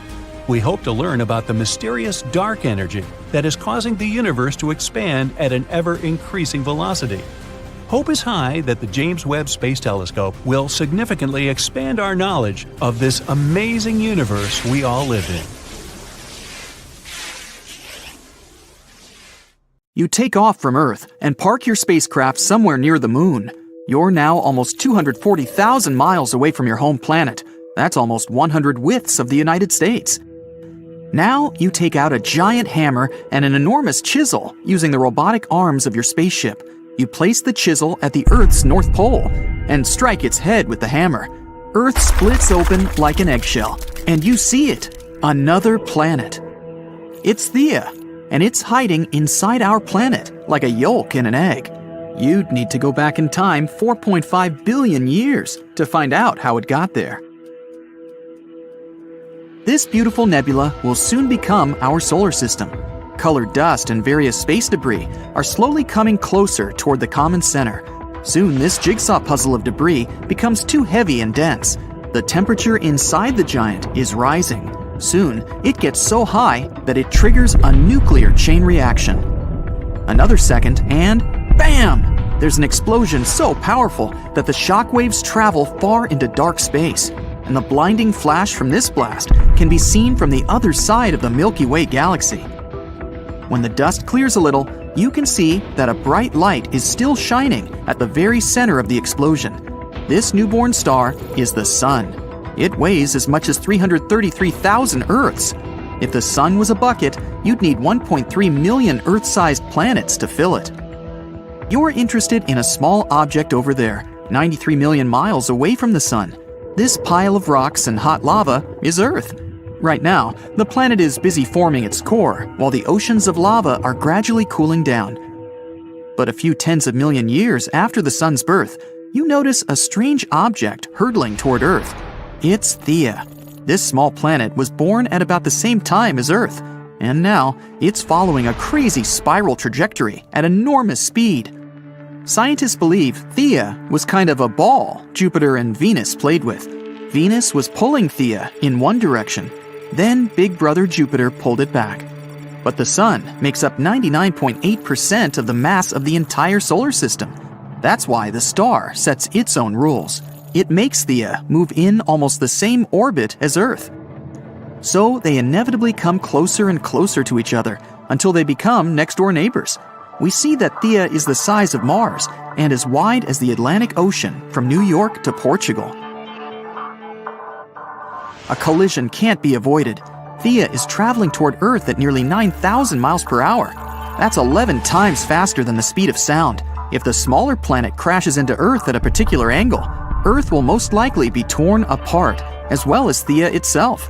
The collision will cause a huge blast, visible on other planets even on a bright day. Nothing will be left but some burning dust and debris. Even if Theia touches Earth only lightly, it'll still knock out a chunk of our planet the size of Australia. But the collision with Theia happens at a perfect 45-degree angle. It strikes the Earth at tremendous speed. The explosion literally vaporizes huge amounts of rock, and the shockwave sends the remaining debris into Earth's orbit. A huge crater is formed at the impact site. Soon, it gets filled with boiling lava. The remnants of Theia and the ejected fragments of Earth begin to orbit our planet. According to one version, these fragments form two moons. At first, they travel together, but one day they get too close to each other and collide, forming one large space body. The other theory claims that all the shards start being pulled by the remnants of Theia. Sometime later, they form the Moon as we now know it. At that point in the past, though, It's just red-hot rock and lava. The collision at this angle slightly tilts our planet and accelerates its rotation. It's because of Theia that we have different seasons and 24 hours in a day. Earth has lithospheric plates. These are enormous solid pieces that make up the crust of our planet. After the collision with Theia, they start to break and crack. It causes carbon, a primary component of all known life on Earth, to start moving all over our planet. So, Earth gets some kind of metabolism. After a few 100 million years, the first living creatures start to appear on our planet. Over nearly 4 billion years, simple single-celled organisms have been evolving into the life you see today. According to scientists, such a collision is a very rare event. The probability that somewhere out there, there's a planet like ours that has survived the same catastrophe is extremely small. This may be the reason why we are yet to find traces of other civilizations out there in space. Meanwhile, the remains of Theia are still here on Earth. Of course, it doesn't look like an entire planet stuck inside our own. Most of the fragments have melted and blended into the Earth's crust. If you take the top layer off our planet, you'll see 2 huge lava blobs the size of entire continents. They're right below Africa and the Pacific Ocean. Presumably, these are the remains of Theia. They didn't mix with Earth's mantle because of different densities. It's like mixing water and oil in a glass. The oil will always float up over the water and create an even layer on top of it. But if you raise those lava patches up to the surface, they'd be 100 times higher than Mount Everest. Other remains of Theia might be on the moon. The Apollo space missions brought back many soil samples for analysis. Scientists have concluded that the moon is very similar to Earth in structure. People could drill deep down and take samples there. Then they'd analyze the blobs from Earth.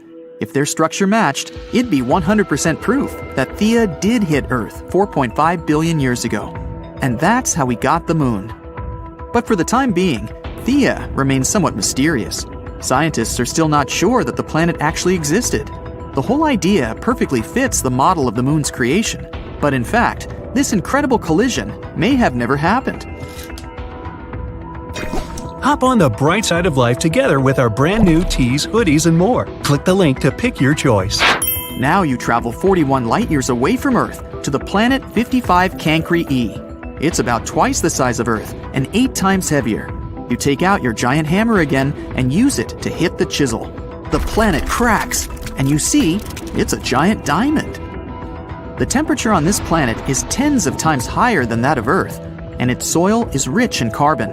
The heat puts a lot of pressure on this carbon. Its structure changes. First, it turns into graphite.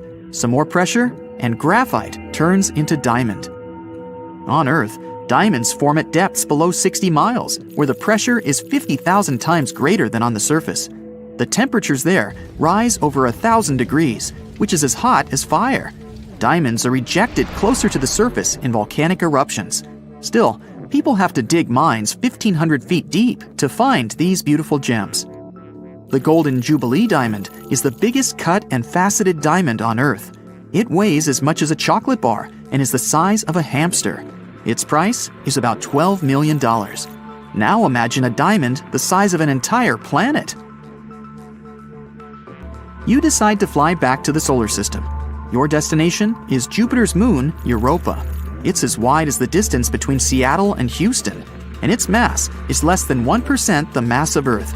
Its surface is enclosed in an icy crust. It's about 19 miles thick. But what if you crack this crust with your giant hammer? Wow, Europa is completely covered in water. It's freezing here, 3 times colder than at the North Pole on Earth. The water turns into ice almost instantly, but the ocean beneath the surface is still liquid. Europa interacts with Jupiter gravitationally, just like the moon with Earth. This creates tidal forces and heats Europa's core. The core melts the ice around it. The result is a huge ocean, 2 to 3 times larger than all of Earth's oceans combined.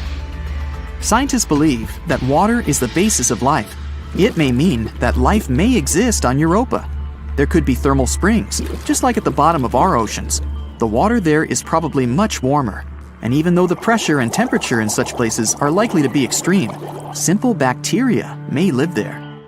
Europa is almost the same age as Earth. This means there has been enough time for living organisms to appear and evolve. Who knows? Maybe some advanced civilization is already blooming under this crust of ice. They may be building big cities and dreaming of conquering space right now. But the only thing people can do at the moment is send a probe to Europa and find out if life is possible there. This is Neptune.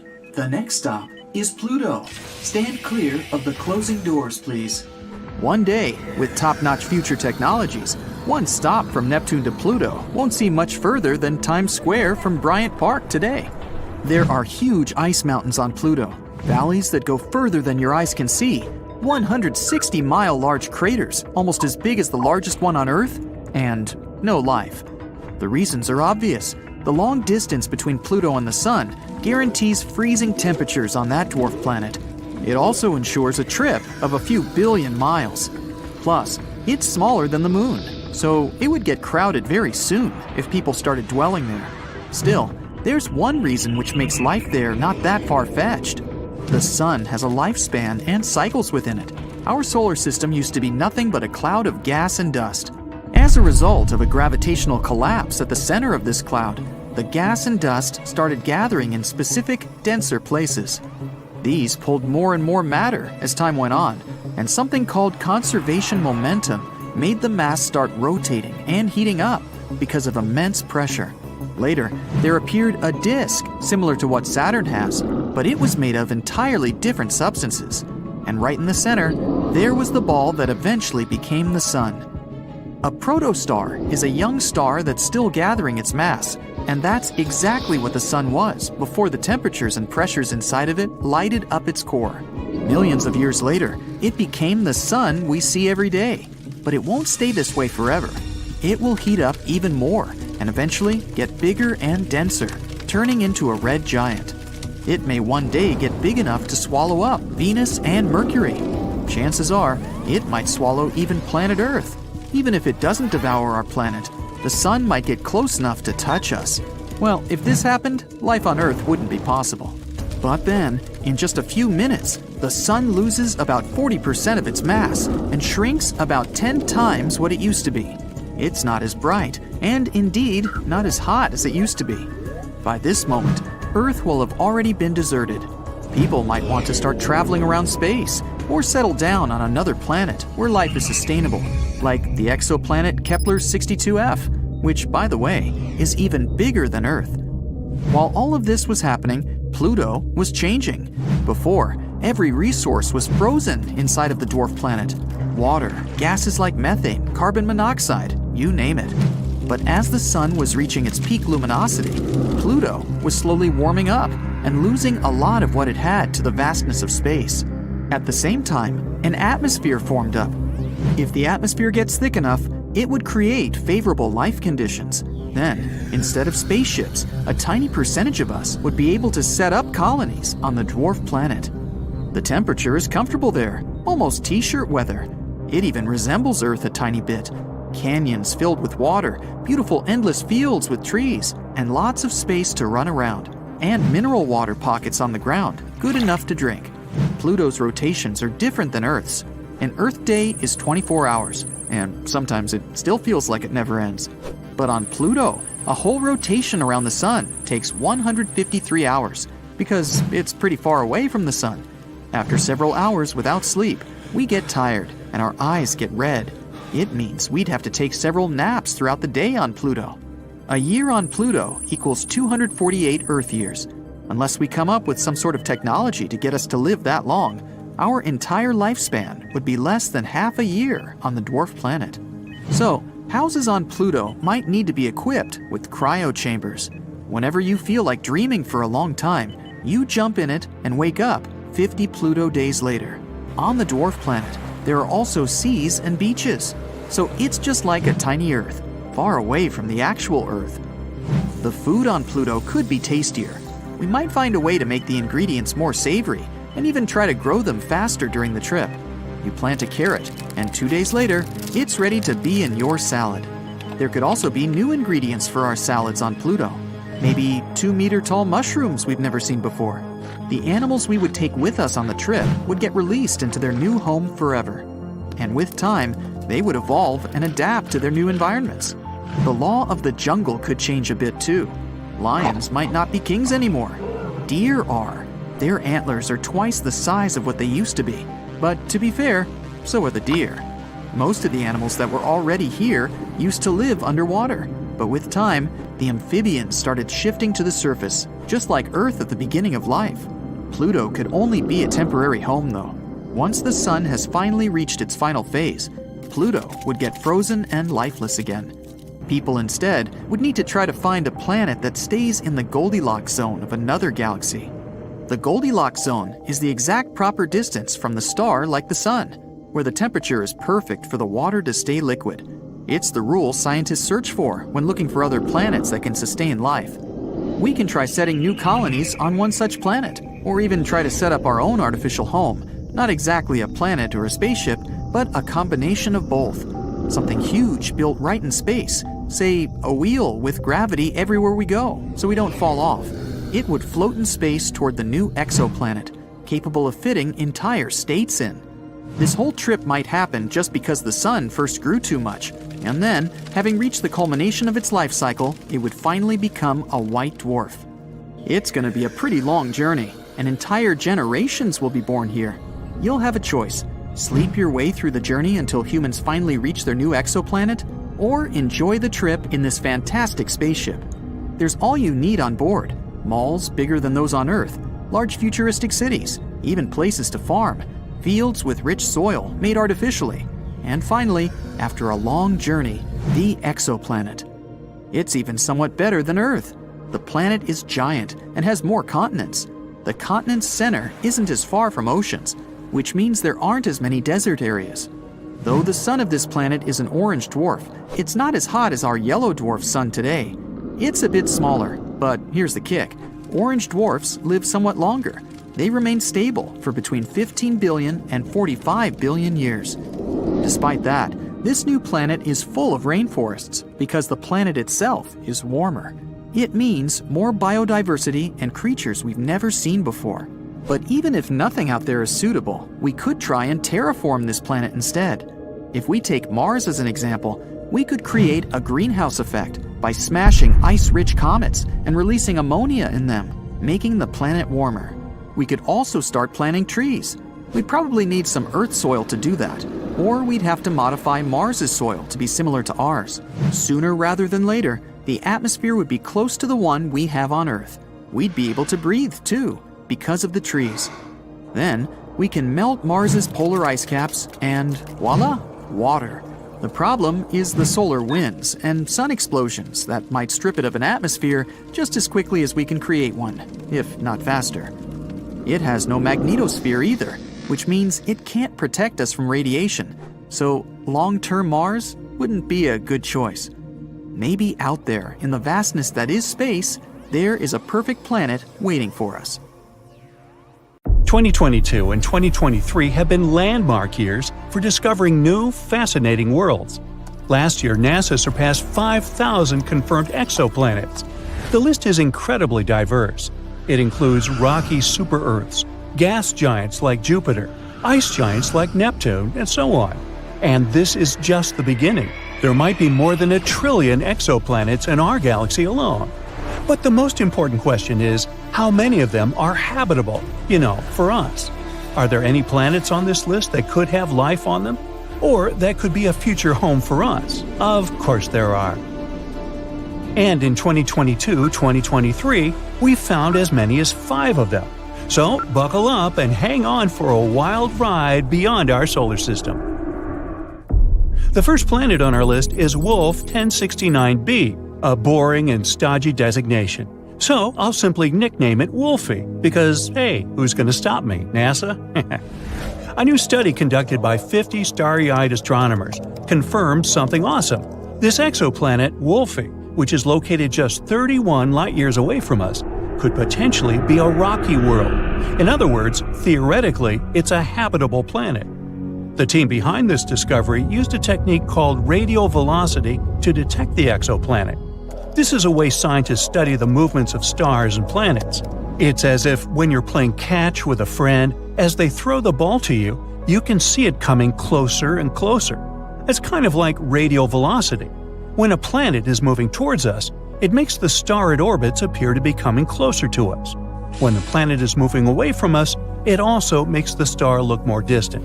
Scientists can use this information to figure out what the planet is doing and how big it is, and that's how they found Wolfie. This exoplanet is estimated to be the Earth's size and about 1 1/3 times the mass of our planet. It's orbiting a red dwarf star who I'll call Wolfie's mama.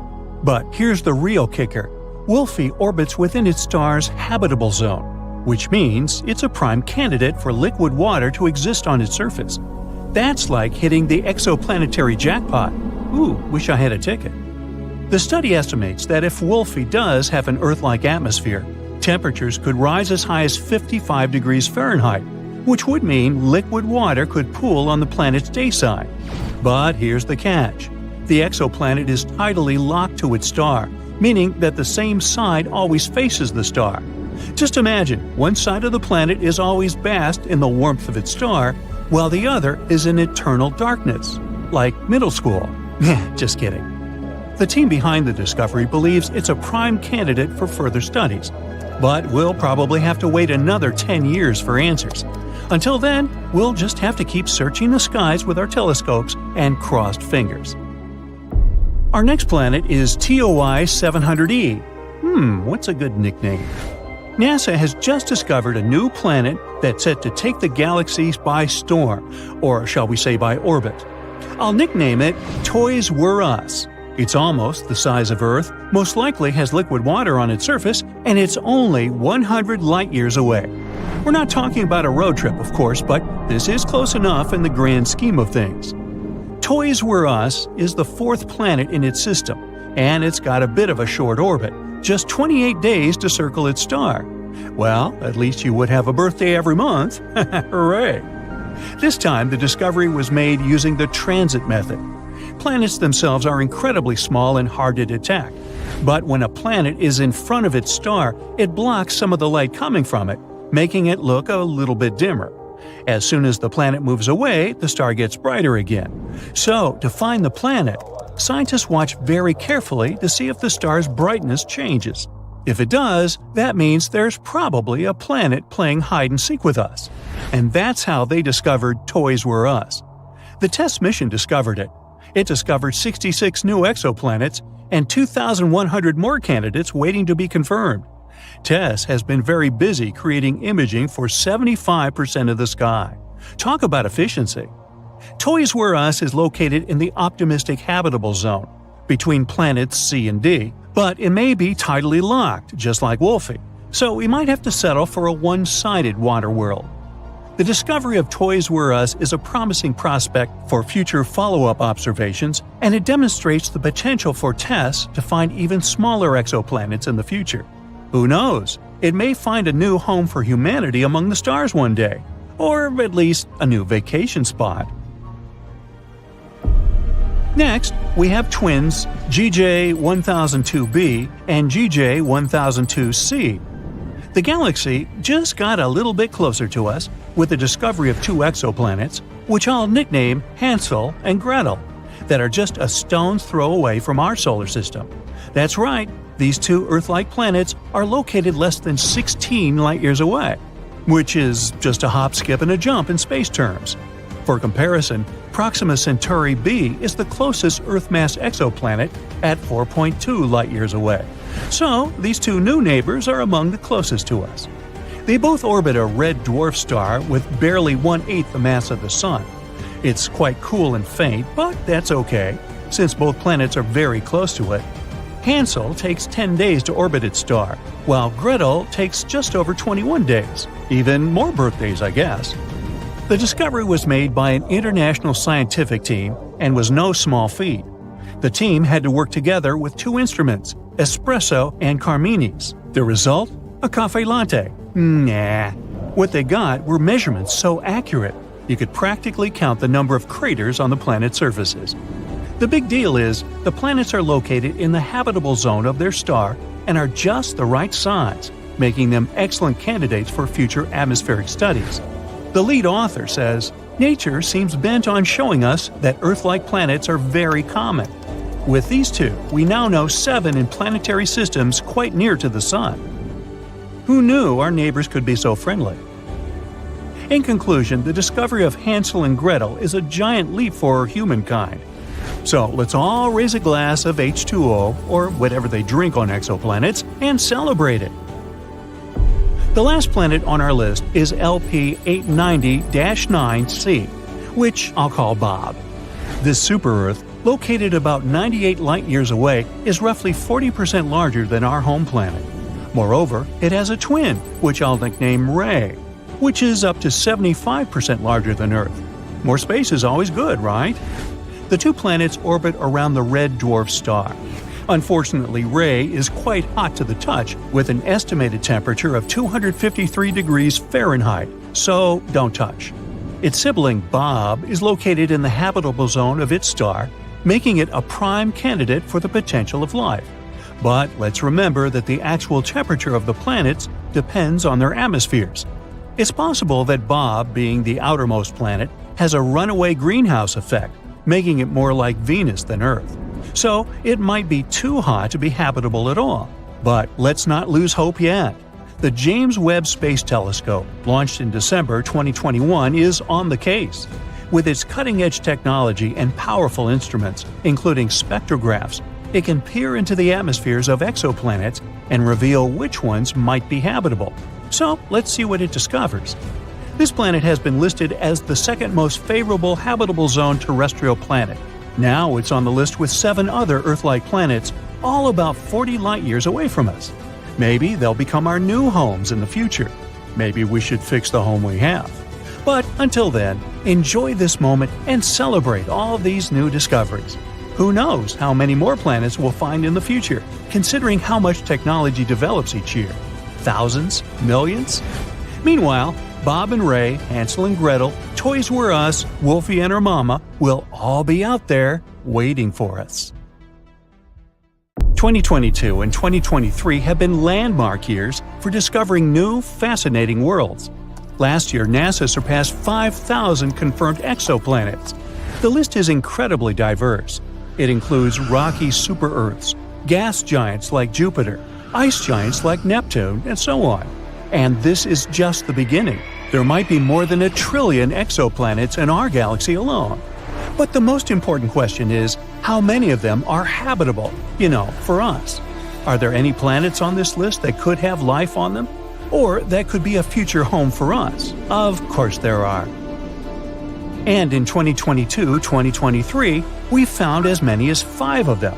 So buckle up and hang on for a wild ride beyond our solar system. The first planet on our list is Wolf 1069b, a boring and stodgy designation. So I'll simply nickname it Wolfie, because hey, who's going to stop me, NASA? A new study conducted by 50 starry-eyed astronomers confirmed something awesome. This exoplanet, Wolfie, which is located just 31 light-years away from us, could potentially be a rocky world. In other words, theoretically, it's a habitable planet. The team behind this discovery used a technique called radial velocity to detect the exoplanet. This is a way scientists study the movements of stars and planets. It's as if when you're playing catch with a friend, as they throw the ball to you, you can see it coming closer and closer. It's kind of like radial velocity. When a planet is moving towards us, it makes the star it orbits appear to be coming closer to us. When the planet is moving away from us, it also makes the star look more distant. Scientists can use this information to figure out what the planet is doing and how big it is. And that's how they found Wolfie. This exoplanet is estimated to be the Earth's size and about 1 1/3 times the mass of our planet. It's orbiting a red dwarf star who I'll call Wolfie's mama. But here's the real kicker. Wolfie orbits within its star's habitable zone, which means it's a prime candidate for liquid water to exist on its surface. That's like hitting the exoplanetary jackpot. Ooh, wish I had a ticket. The study estimates that if Wolfie does have an Earth-like atmosphere, temperatures could rise as high as 55 degrees Fahrenheit, which would mean liquid water could pool on the planet's day side. But here's the catch. The exoplanet is tidally locked to its star, meaning that the same side always faces the star. Just imagine, one side of the planet is always basked in the warmth of its star, while the other is in eternal darkness. Like middle school. Just kidding. The team behind the discovery believes it's a prime candidate for further studies, but we'll probably have to wait another 10 years for answers. Until then, we'll just have to keep searching the skies with our telescopes and crossed fingers. Our next planet is TOI 700e. What's a good nickname? NASA has just discovered a new planet that's set to take the galaxies by storm, or shall we say by orbit. I'll nickname it Toys Were Us. It's almost the size of Earth, most likely has liquid water on its surface, and it's only 100 light-years away. We're not talking about a road trip, of course, but this is close enough in the grand scheme of things. Toys Were Us is the fourth planet in its system, and it's got a bit of a short orbit, just 28 days to circle its star. Well, at least you would have a birthday every month. Hooray! This time, the discovery was made using the transit method. Planets themselves are incredibly small and hard to detect. But when a planet is in front of its star, it blocks some of the light coming from it, making it look a little bit dimmer. As soon as the planet moves away, the star gets brighter again. So, to find the planet, scientists watch very carefully to see if the star's brightness changes. If it does, that means there's probably a planet playing hide-and-seek with us. And that's how they discovered Toys Were Us. The TESS mission discovered it. It discovered 66 new exoplanets and 2,100 more candidates waiting to be confirmed. TESS has been very busy creating imaging for 75% of the sky.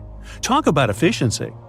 Toys Were Us is located in the optimistic habitable zone, between planets C and D, but it may be tidally locked, just like Wolfie, so we might have to settle for a one-sided water world. The discovery of Toys Were Us is a promising prospect for future follow-up observations, and it demonstrates the potential for TESS to find even smaller exoplanets in the future. Who knows? It may find a new home for humanity among the stars one day, or at least a new vacation spot. Next, we have twins GJ1002b and GJ1002c. The galaxy just got a little bit closer to us with the discovery of two exoplanets, which I'll nickname Hansel and Gretel, that are just a stone's throw away from our solar system. That's right, these two Earth-like planets are located less than 16 light-years away, which is just a hop, skip, and a jump in space terms. For comparison, Proxima Centauri b is the closest Earth-mass exoplanet at 4.2 light-years away. So, these two new neighbors are among the closest to us. They both orbit a red dwarf star with barely 1/8 the mass of the Sun.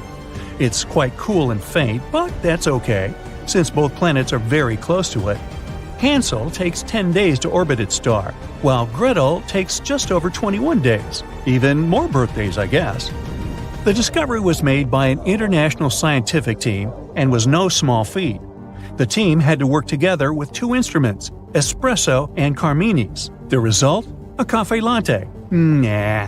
What they got were measurements so accurate, you could practically count the number of craters on the planet's surfaces. The big deal is, the planets are located in the habitable zone of their star and are just the right size, making them excellent candidates for future atmospheric studies. The lead author says, "Nature seems bent on showing us that Earth-like planets are very common. With these two, we now know 7 in planetary systems quite near to the Sun." Who knew our neighbors could be so friendly? In conclusion, the discovery of Hansel and Gretel is a giant leap for humankind. So let's all raise a glass of H2O, or whatever they drink on exoplanets, and celebrate it.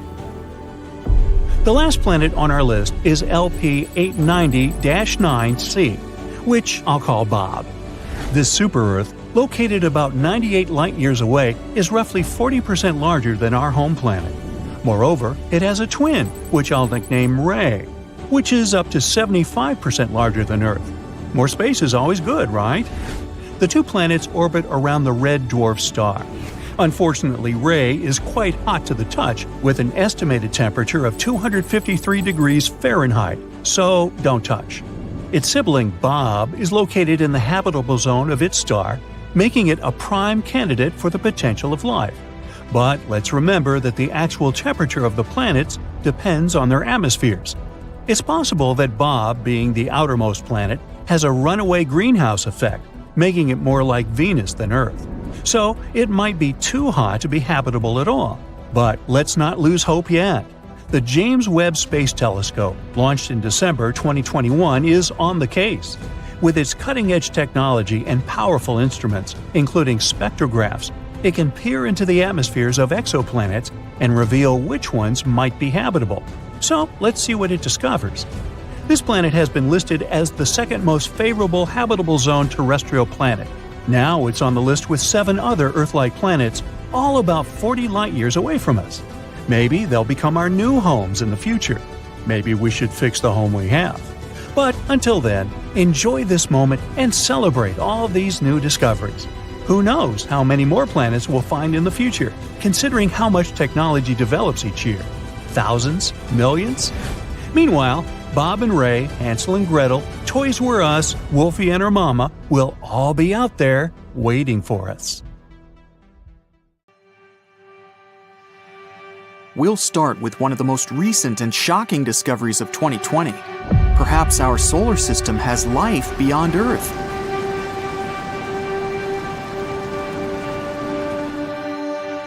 This is Venus, the second planet from the Sun and the sister of our home planet. It's called so because it has a similar size and mass, but the conditions on it are simply terrible. The temperature on its surface reaches 890 degrees Fahrenheit because of the greenhouse effect, and the atmospheric pressure on it is as strong as if you were 3,000 feet underwater. But in this hostile world, there can actually be life. For many years, there have been discussions on this subject. In 2007, scientists discovered there once had been an ocean on Venus. That is, in the distant past, there could have been some form of life. But in the fall of 2020, there was an epic argument in which scientists tried to find out whether life on Venus exists right now. In September, the discovery of a new life marker on Venus was announced. The ALMA telescope in the Atacama Desert found phosphine gas above the planet, and the amount of this gas suggested that it may have been produced by certain microorganisms. But already in October, the data was analyzed again, and the new results indicate it was an error. So today, we consider Venus to be uninhabited once more. But who knows? Maybe soon we'll get new data, and new disputes will arise in scientific circles. And while some scientists are scratching their heads and still concentrating on Venus, others have looked into distant space and discovered 24 planets on which life can exist. And on all of them, living conditions are much better than on Earth. Such planets are called superhabitable. These superplanets must be 1.3 times larger than the Earth and twice as massive. Thus, they will have stronger gravity and, as a consequence, a denser and warmer atmosphere. So, the climate on superhabitable planets must be similar to the tropical climate on Earth. This will ensure the maximum diversity of living organisms. The host star of such a planet must be a red dwarf. They're much smaller than the Sun and not so bright, but their lifespan can reach 70 billion years. For comparison, the lifespan of the Sun is 7 times shorter, and it's already past half of it. Slow and steady wins the race. It will give enough time for potential life to develop and evolve. And here's a suitable planet for the title of superhabitable, Kepler 1649c.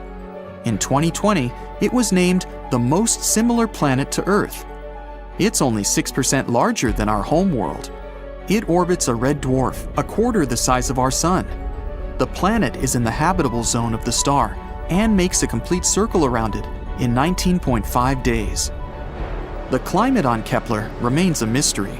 It's known to receive about 75% of the light we get from the Sun, so the temperature on its surface may be close to Earth's, but we still don't know the composition of the atmosphere and other necessary conditions for life to appear there. The next discovery is one of the most amazing spectacles ever seen by humanity. It's the collision of a star with a black hole. In September 2019, scientists began watching how, for 6 months, a sun-like star was being spaghettified. Light from this event traveled 215 million light-years, and we saw a star about 860,000 miles wide slurped up by a black hole.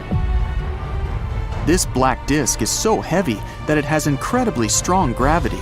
Nothing can leave its gravitational field. And now we see a star slowly approaching it. First, the glowing light layers of the star begin to stretch towards the black hole. It looks as if the star is simply unrolling like a ball of thread. Then we see this hot plasma lingering at the edges of the black hole. And it may seem these particles are now orbiting it, but it's just an illusion. This ring of light is called the event horizon. The black hole curves not only space, but time as well. This close to it, time slows down. To the observer, it looks as if the light near the edge of the black disk has almost stopped. But in fact, it has long been absorbed by the dark abyss. When a black hole eats a certain amount of star material, it starts spitting it out. Powerful beams of energy are ejected at speeds of over 6,000 miles per second. This is the light that attracted scientists' attention. In the end, the black hole has completely absorbed about half of the star and spit out the other half into space. And even though we watched this process for only a couple of minutes, it was happening for 6 months. And here is one of the youngest planetary systems that humanity has ever observed, AU Microscopii. It's so young, there's still a disk around it from the debris this system was made of. But this time, we don't even hope to find life here. The host star of this exoplanet continually emits radiation flares that would wipe out any form of life from the planet's surface. The planet that orbits this dangerous star is called AU Mc-B, and it's just a newborn baby by astronomical standards. It's so close to its star that it makes a complete circle around it in 8.5 days. The age of this planet is only 12 million years, so at the time AU Mc-B was born, mastodons walked on the surface of our planet, and meadows and savannas were covering the Earth's face. So you and I can consider ourselves old-timers, because the age of the Earth is almost 4.5 billion years. The next discovery took place in early 2020, and it's very similar to a landscape from science fiction. It's a planet with 2 suns. Well, more precisely, it doesn't orbit around a single star, as we are used to in our solar system, but around a binary star system, TOI 1338. The first big star is like the Sun. The other is a red dwarf, which is 3 times smaller. These stars completely circle each other in a little over 14 days. The planet that orbits these stars is the size of Saturn, which is much larger than the Earth.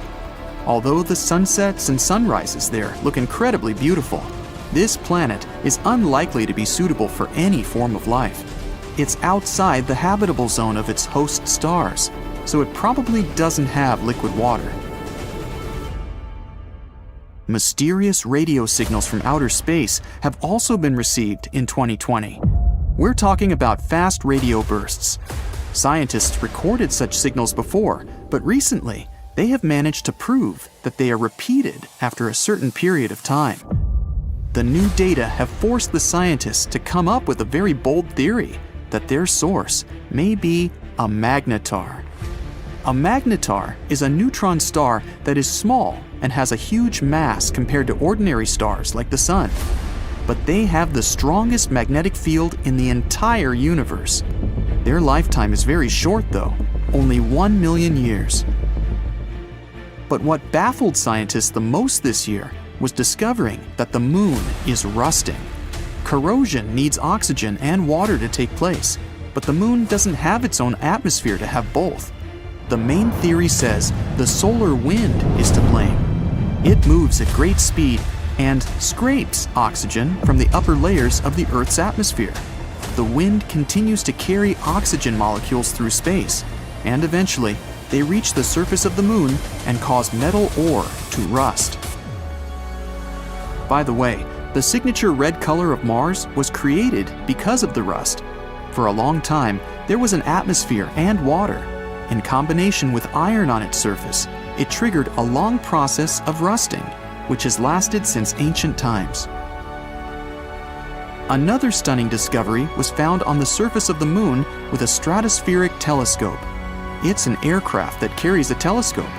The plane raises it to an altitude of 8 miles, and this allows it to have a picture quality comparable to that of space telescopes. And with the help of such an unusual observatory, scientists were able to find water on the surface of the Moon. Water molecules were found in one of the largest craters on the visible side of the satellite. But the number of water molecules is still extremely small there. The Sahara Desert has about 100 times more water than the surface of the Moon.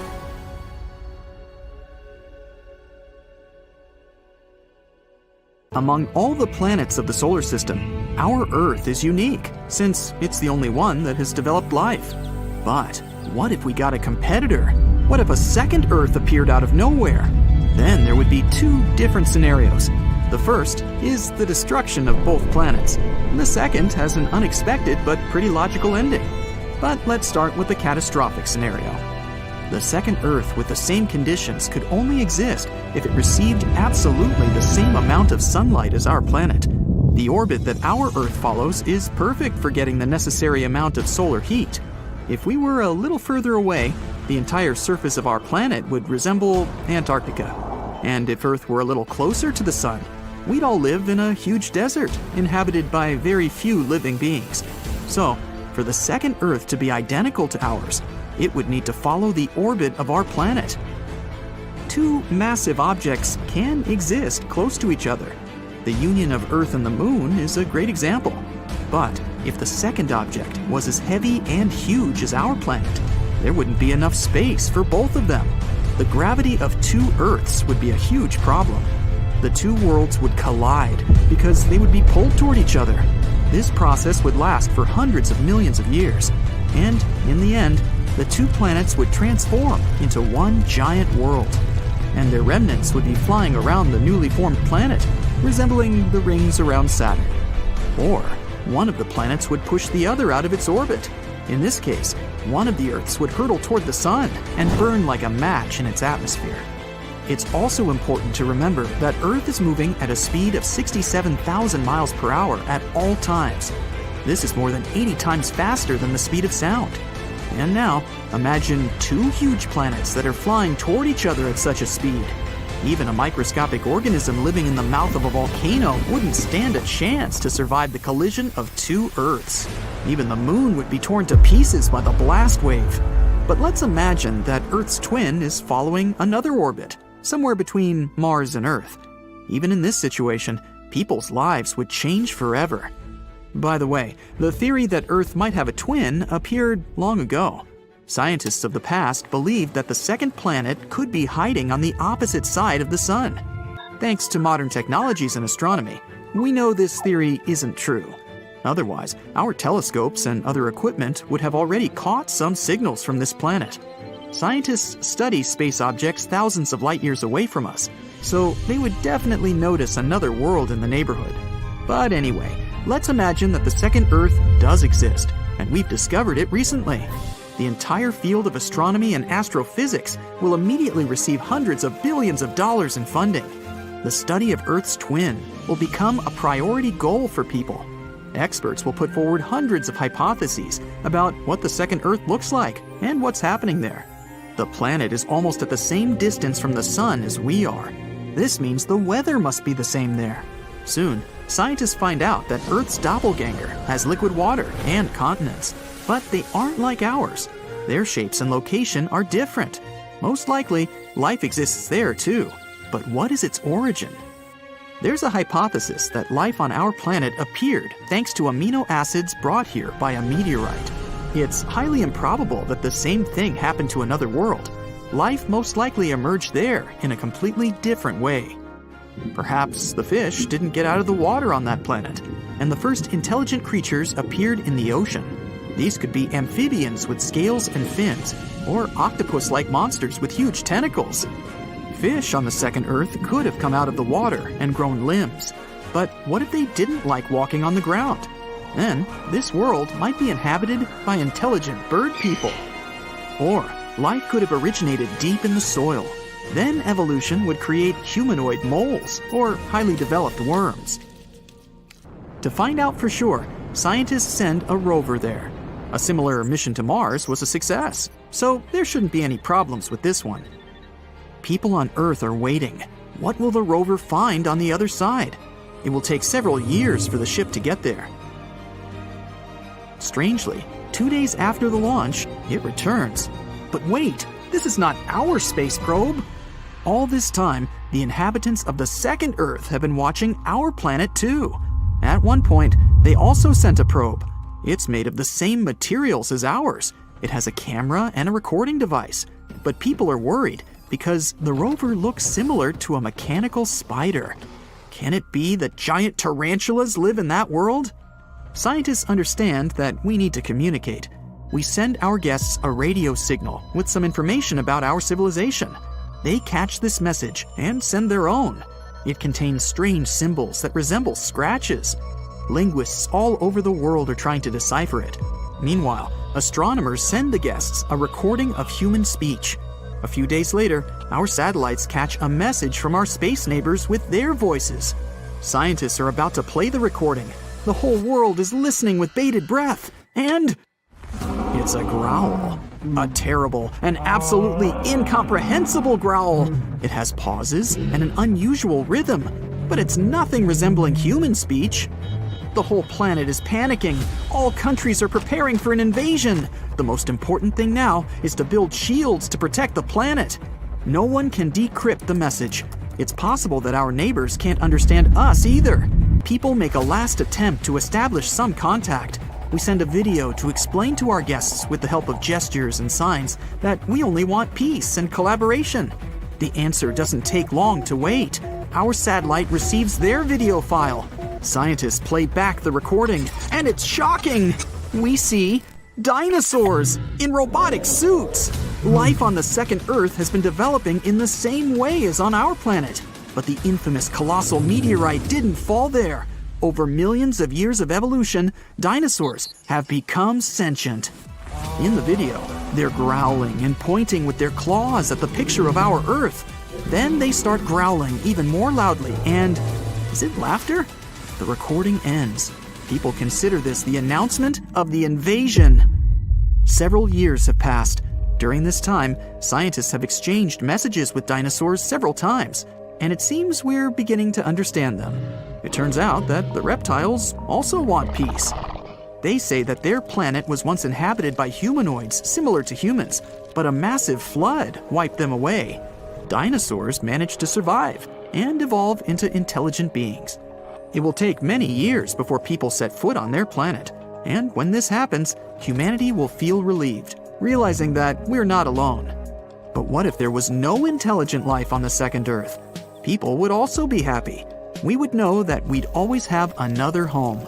Perhaps we'd start exploring Earth's twin right away, or begin mining its resources to replenish ours.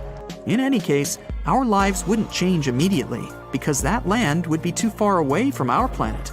Dozens of generations would pass before people begin settling on the second Earth. Our homeland planet would be losing more and more resources, so everyone would want to move to a new world. In the beginning, only the richest would be able to do it, but with time, space travel would become cheaper. People would probably invest a lot of money to build a paradise on the second Earth. If this happened, we'd be visiting this world during our vacation to breathe fresh air and enjoy nature. In any case, the human population would grow. This means that sooner or later, the second Earth would become as loaded as the first one, and then people would start searching for a new home among the stars. By the way, if any life exists on a planet similar to ours, it's likely to look like octopuses. There's even a theory that octopuses came to Earth from some other world. Any animal has several evolutionary stages of development. For example, elephants and mammoths descended from one common ancestor 5 to 6 million years ago. Looking even further, almost all mammals evolved from one ancestor they shared with reptiles. Each species has been changing over millions of years.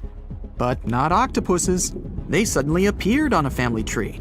From the point of view of evolution, Squids would have to evolve into octopuses millions of years from now. But look, they're already here. Besides, octopuses are incredibly smart. Their genetic code is much more diverse than the human one. They may be visitors from another planet that is similar to ours. But of course, this is only a hypothesis. NASA sent a spacecraft right into the sun.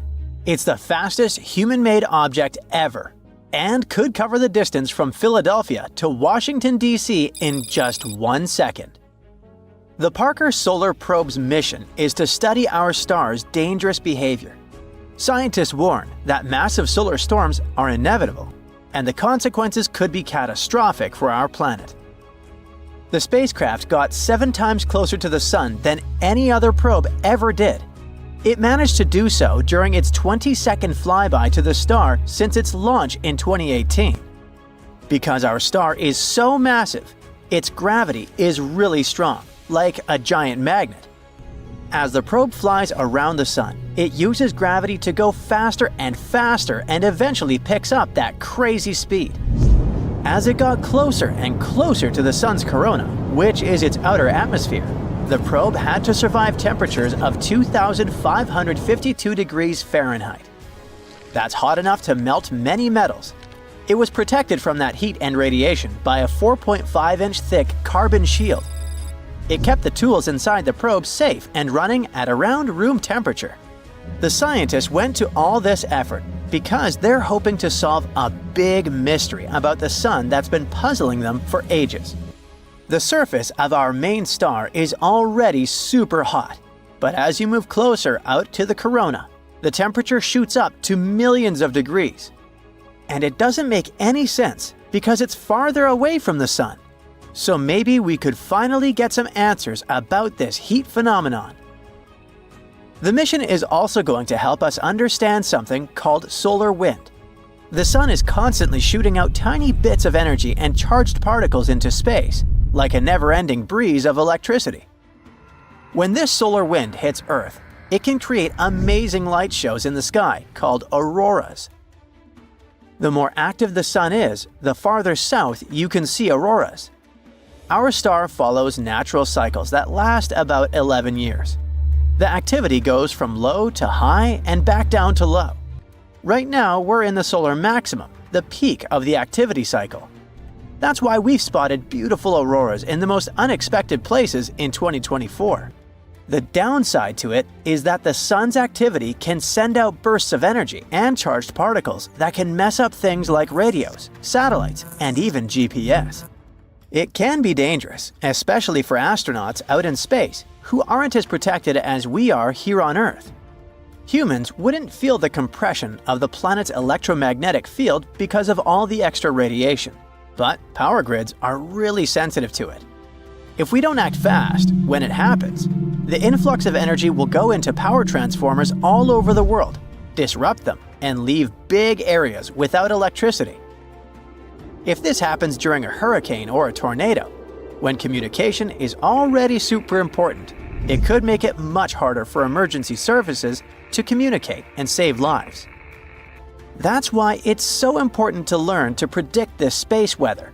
It's tricky because, unlike most disasters, like earthquakes, floods, and volcanoes, it doesn't leave behind any kind of physical evidence. The only big solar storms we really know about happened in 1859 and 1921. The first one, called the Carrington event, was so wild that it made sparks fly from telegraph wires. The auroras were seen all the way near the equator. Scientists back then were using a special kind of paper that reacted to light to record solar activity.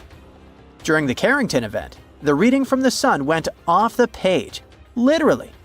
Whatever was happening, it was so extreme that we still don't fully understand it. Then, there was the New York Railroad Storm of 1921. It was powerful enough to knock out telegraph systems across the US, Europe, and the Southern Hemisphere. The storm boosted radio transmissions for a bit, making them travel farther than usual. But back then, there weren't nearly as many radios, so it wasn't super helpful. The bigger problem was the electrical grid in the US, which was heavily damaged. Back in 1859 and 1921, people weren't as dependent on tech as we are now. If a storm like that hits today, the consequences could be way more catastrophic. Scientists from New Zealand who study space weather are working on simulations trying to prevent disasters from happening. They say one of the possible options to do it is to study other suns like ours elsewhere in space. If we get data from thousands of stars, not just one, the picture for analysis would be more complete. So far, scientists have launched or plan to launch several other missions in addition to the Parker Solar Probe. Meanwhile, NASA is working on another mission, launching Endurance, robotic moon machinery on steroids. Its main mission will be to collect samples from key lunar locations that will later be retrieved by astronauts from the Artemis program. These samples are spread across the largest impact basin on the Moon, separated by hundreds of miles. To do it, Endurance will have to be way more advanced than Perseverance, NASA's current most cutting-edge rover. Endurance will drive roughly 100 times further, drive 10 times faster, and collect roughly 200 times more sample mass. Endurance would also be the first planetary rover to drive at night. And because it will be on the far side of the Moon with limited communication to Earth and surface data, it will have to drive autonomously between sample locks and make its own decisions in tough conditions. When it reaches its destination, it's going to switch to a more classic way of doing things. Scientists back on Earth will get involved directly, guiding the rover to explore the sites and collect samples. The teams on Earth will also keep an eye on how the rover is doing by monitoring its telemetry, which is the data it sends back, like its health stats. If they spot any signs that a part is wearing out or something isn't working quite right, they'll tweak the plan to keep things running smoothly. All this will cost huge amounts of money, probably way more than the Viper moon mission that was cancelled after NASA had spent around $450 million on it. While Endurance is in the planning stage, the Blue Ghost lunar lander is already on its way to the Moon. Its main mission is research. It will spend 25 days in Earth's orbit, taking measurements and waiting for the right time to fling itself to the Moon. After 4 days in transit, Blue Ghost will hang out in lunar orbit for another 16 days to collect more data. Then it will descend to one of the largest basins on the Moon and spend one lunar day there. It will measure subsurface thermal data, radiation levels, and other important data. At the end of its mission, Blue Ghost will take some final pictures of the lunar sunset. It isn't designed to return back to our planet, so when the night falls, it will do some final work and go offline for good. NASA chose the team of University of Florida aerospace engineers to work on another innovative space project. It will cost $12 million, and its goal will be to improve the way we track changes in tectonic plates and oceans on Earth from space. It will use state-of-the-art sensors that will measure even the tiniest gravitational changes. The data it gets will help scientists monitor droughts, assess groundwater reserves, and better understand changes in sea levels. They expect to launch it around 2027 aboard a SpaceX Falcon 9 rocket. This signal had been traveling through space for 200 million years, and now, when it finally reached Earth, it brought a fascinating story with itself. It might even help us solve an 18-year-long mystery. We caught this one in 2022. It was such an intense burst of radio waves. Even though it lit up for a fraction of a second, it outshined entire galaxies. At first, the signal hasn't caught attention because we've seen similar things before. It was a fast radio burst, or FRB for short. These guys have been a mystery for years now, all because we have no idea where they come from. Now, FRBs are brief booms of energy coming to us from all over outer space. They're barely catchable, lasting up to 3 seconds. But they're also very hard to miss because their power is absolutely unimaginable. One little burst can release as much energy as the sun does in an entire day. They've been a puzzle for us ever since 2007. We've caught over 1,000 of those signals from literally everywhere, from our own galaxy to places as far as 8 billion light-years away. And none of them revealed where they're coming from or what they mean. At least we know they're not from extraterrestrial creatures. They have to be coming from something that happens nearly constantly, and this recent signal might finally help us learn the truth. It lasted about 2 milliseconds, and it wasn't particularly bright. But when researchers took a closer look, they realized they can actually finally track this one. They got to it immediately. They saw that the burst came from a galaxy about 200 million light-years away. In other words, this is exactly how long these radio waves have been traveling to us. The signal flickered in a weird pattern. This is what we call a scintillation. When light or radio waves travel to us, they can stumble upon unexpected crazy clouds of gas. The particles in light waves start bouncing off this gas, which disturbs the signal a little bit. So, when we received it, it was a bit weird and distorted, kind of like me. But this exact cloud was what helped us locate where exactly this signal came from. Turns out, it came from a neutron star. Now, these are some fascinating guys. They're the remnants of stars that live fast and burn bright. When a powerful star like this, much larger than our Earth, runs out of fuel, it can no longer support its weight. So it goes away with an insane spectacle called a supernova. During its last moments, its core collapses under its own super-strong gravity, and this creates one of the densest objects in the universe. Again, a lot like me. Hey, what can I say? For curiosity, let's compare it to osmium, the most dense element on our planet. If you had a small cube of osmium, it would weigh around 0.8 pounds. That's already pretty heavy, and it means that 1 cubic foot of osmium would weigh a shocking 1,410 pounds. That's like an average cow. Now, just try to guess how much a small cube of neutron star would weigh. Wrong. It would be a horrifying 7 billion tons per one little cube. Don't even think about holding it in your hand. That thing would warp the fabric of reality around it. It's kind of like trying to imagine Mount Everest being squeezed into a tiny ball. Hard to even imagine. So, even though they're so heavy, these stars are surprisingly small, only about 6 miles in radius. That's like a city size, and it would still weigh more than our Sun.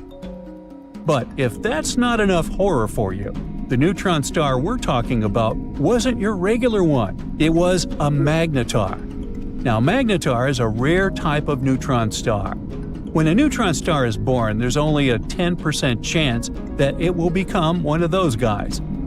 It can happen if, while the star is collapsing, its magnetic field grows wildly stronger. The spin is rapid, the insides are going wild, and boom! We've got a magnetic field 1 trillion times stronger than Earth's. More than that, these are among the most extreme magnetic fields in the entire universe. They can literally rip atoms apart. Which is exactly what they do. They just rip everything apart. So they end up being surrounded by a super hot, electrically charged soup of particles called plasma. The magnetic field is going wacky, twisting, and bending the plasma as it sees fit. And this all just ends up as an ultra-hot party. Everyone is constantly colliding, scattering, and being absorbed. Not the best place for a hangout. Now, back to our main character. The magnetar in our story also had a plasma soup and a terrifying invisible field surrounding it. And this is exactly where that mysterious signal came from. A signal was born somewhere in that place, at a distance of 6,200 miles away from the magnetar. Sounds like a lot, but that's a distance shorter than a flight from New York to Singapore. But this is very weird, because how can a radio burst even escape a place like that? Now, usually they'd end up being blocked or absorbed. Most often, radio waves end up hanging out there like in a cage. This one, however, managed to break free somehow, which means that something happened that punched through the plasma. Energy somehow goes goofy, twists and reshapes itself in such ways that it starts releasing radio waves. Now, in any case, This means that FRBs most likely come from neutron stars and various types, like magnetars or pulsars. Recently, astronomers made a new amazing telescope called CHIME, the Canadian Hydrogen Intensity Mapping Experiment, a mouthful. This one detects FRBs literally every day. FRBs are full of surprises in general. In the same year, we discovered an FRB with periodic peaks lasting over 3 seconds, much longer than typical bursts. This one could also come from a neutron star. But if it was just neutron stars, we wouldn't probably receive them all that often. It looks like these signals are very diverse and might actually be born from all sorts of places, like near black holes. So there are some other theories about their origin. For example, they could come from 2 stars smashing into each other. What could be more epic than that? A collision of 2 stars would release unimaginable energy, and they destroy each other completely. Uh-oh. Some astronomers think they could explain FRBs, but of course, that's not something that happens often at all. Also, FRBs sometimes repeat. Most of them flash once and disappear, but sometimes they almost flicker like the one we discussed. Some of them even follow very precise patterns. For example, one well-known repeater follows a 16-day cycle. It goes crazy for about 4 days and then goes quiet for 12 days before starting again. This one is hard to explain even with neutron stars. There has to be some unique astrophysical mechanism at play. Maybe something that orbits something else. But anyway, a star's collision would only explain signals that flash once and never again. Another possibility is the blitzar. It's a goofy name for a very dramatic idea: a neutron star turning into a black hole. Once again, an event like that unleashes a huge burst of radio waves. But, again, an occasion like that would be incredibly rare, and the signals aren't supposed to repeat. Black holes themselves are a pretty good option, though. They're central to many FRB theories. Could these bursts come from a neutron star falling into a black hole? Or from a collapsing black hole itself? Maybe even dark matter interacting with a black hole? Hey, who knows? Let's just throw all the ideas in there. Of course, the thing that everyone's most excited about is extraterrestrial civilization. Maybe not all of these bursts, but at least some of them could be signals from our intelligent neighbors. But like we said, that's very unlikely, considering that the signals come from all over the sky and many different distances. Also, almost all of them are the same, and that would be super hard and weird from an intelligent civilization to try and reproduce. Though who knows what else we might discover in the future. So hey, take a look. This is our planet's crust, its outermost and thinnest layer. And here's the mantle, it's way thicker. And this is the core. Wait, what's happening here?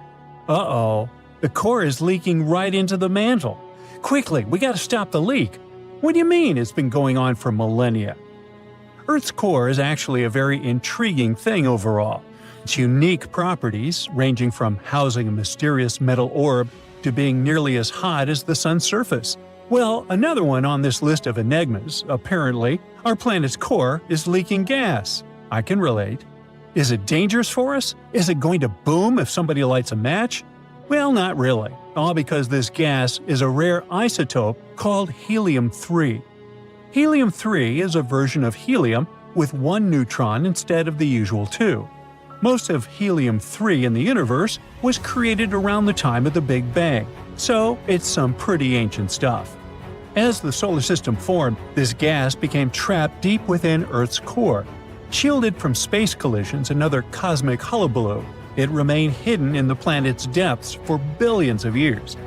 Now, we've known for quite some time that occasionally, trace amounts of helium-3 escape to the surface, but no one has known the exact mechanism behind this leakage.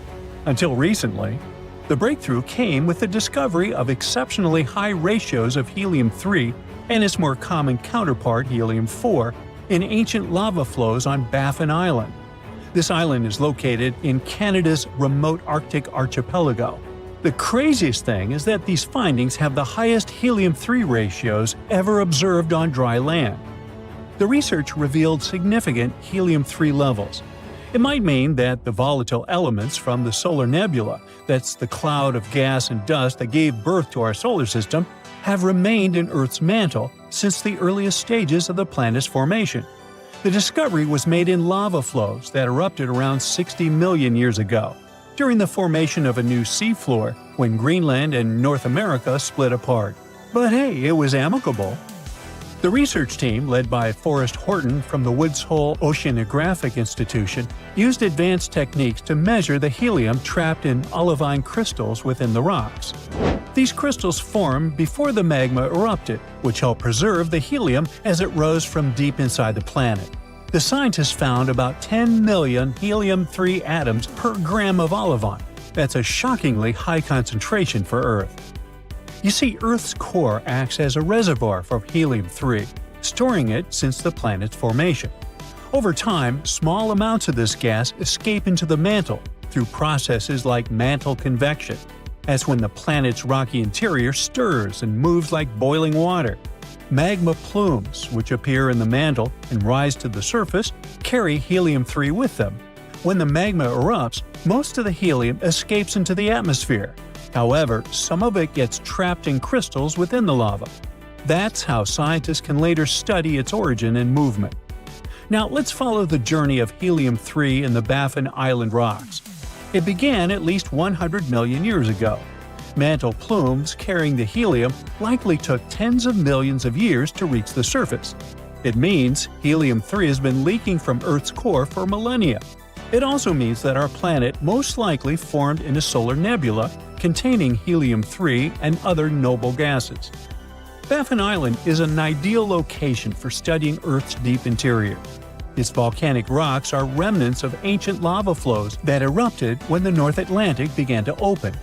The researchers traveled by helicopter to the remote island, which boasts towering cliffs, icebergs, and even polar bears. Local organizations helped the team access the area and ensured their safety during the expedition. The discovery of helium-3 leaking from the core raises new questions about what other elements might be stored deep within Earth. Could it be significant amounts of other light elements, such as carbon and hydrogen? These elements are critical for life and could provide further insights into the planet's habitability and evolution. For instance, the core's lighter-than-expected density might be explained by the presence of these elements. Plus, understanding the movement of helium-3 could also help track the behavior of other gases across the core mantle boundary.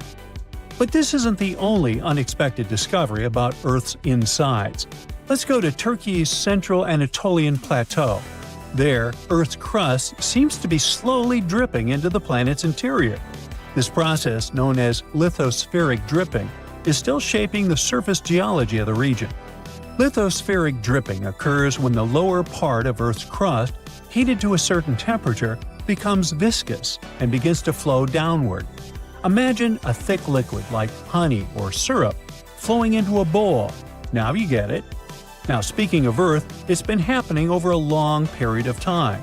And as this material moves downward, it pulls the crust with it, causing the surface to sink. As a result, we see new depressions or basins. Once this gooey material detaches from the crust and sinks further into the mantle, the surface rebounds, causing the ground to rise. This cycle of sinking and rising is what creates the shifting landscape in regions like the Konya Basin in the Central Anatolian Plateau. It is the very site where geophysicists observe signs of lithospheric dripping. The research team, led by Julia Anderson from the University of Toronto, first noticed unusual patterns in satellite data, including a circular feature in the region where the ground was sinking. After examining geophysical data beneath the surface, the team identified a seismic anomaly in the upper mantle and discovered a thickened crust beneath the Konya Basin. All this points to the presence of dense material, like a result of lithospheric dripping. The team's model suggests that the Konya Basin is currently in the later stages of this process. While the surrounding Central Anatolian Plateau has been uplifting over the past 10 million years, the Konya Basin is sinking at a rate of about an inch per year. While this number might seem small, it is quite significant in a region that is otherwise rising. Earlier studies have shown that the central Anatolian plateau has risen for around a half mile over the last 10 million years. It likely happened due to lithospheric dripping. However, the discovery of the Konya Basin reveals that this process is not one time, but can occur multiple times in different regions. The initial drip that formed the central Anatolian plateau likely caused daughter events, which led to the formation of the Konya Basin. To validate their model, the researchers conducted a cool lab experiment. It simulated the lithospheric drip process. So they took a tank filled with a highly viscous silicone polymer, which acted as a proxy for Earth's lower mantle. They also used a mixture of modeling clay for the upper mantle and ceramic spheres and silica sand to simulate the crust. A dense seed was inserted into the upper mantle layer to initiate the drip. Over the next few days, the researchers observed that the drip descended slowly. Within 10 hours, it began to fall. By 50 hours, a secondary drip had started. The results confirmed that, even without horizontal movement in the crust, the dripping process caused the surface to sink, forming a depression similar to the Konya Basin. This experiment has shown that lithospheric dripping can cause vertical deformations even without horizontal movements. Plus, it has proven that one event can trigger more drips that can change Earth's surface. This discovery helps scientists better understand how Earth's crust behaves over long periods of time and how tectonic processes can affect the landscape. Now, how about a bonus fact? In 1692, Edmund Halley, that guy famous for Halley's Comet, suggested that Earth might be hollow. He imagined layers beneath the crust with two concentric shells and a core about the size of Mercury, all floating in glowing gas. He even went further, speculating that these inner layers could be inhabited. This wild idea inspired Jules Verne's famous novel, Journey to the Center of the Earth. Wow! Scientists think there might be a huge onion chilling somewhere out there in space. Not an actual one, but it's something even crazier. These are stars stacked inside each other, layer upon layer. These fascinating objects, called gravastars, could even be cousins of black holes. But most importantly, they might hold the key to understanding some of the most mysterious puzzles in the universe, dark energy, and even other dimensions. Let's start with gravity. Over a century ago, Albert Einstein helped us understand how gravity works. Turns out, it's not just something that pulls things on Earth and makes apples fall on Newton's head. It's much wilder. It's about warping the very fabric of existence itself. Let's say you toss a heavy ball like a bowling ball onto the middle of your bed. What happens to the sheets? They dip, don't they? They stretch and sag around the ball. Now, if you roll a smaller ball like a marble across the bed, it doesn't move in a straight line anymore. Instead, it starts circling the heavy ball, rolling closer and closer as if the heavy ball is pulling it in. That's gravity. But instead of bed sheets, we're talking about the fabric of space and time itself, or space-time for short. Heavy objects like planets and stars make dents in space-time, and moons, planets, or even light move along these dents. Gravity is the curve that tells them where to go. In that case, you can guess that black holes are like the ultimate heavy balls. The heaviest, in fact.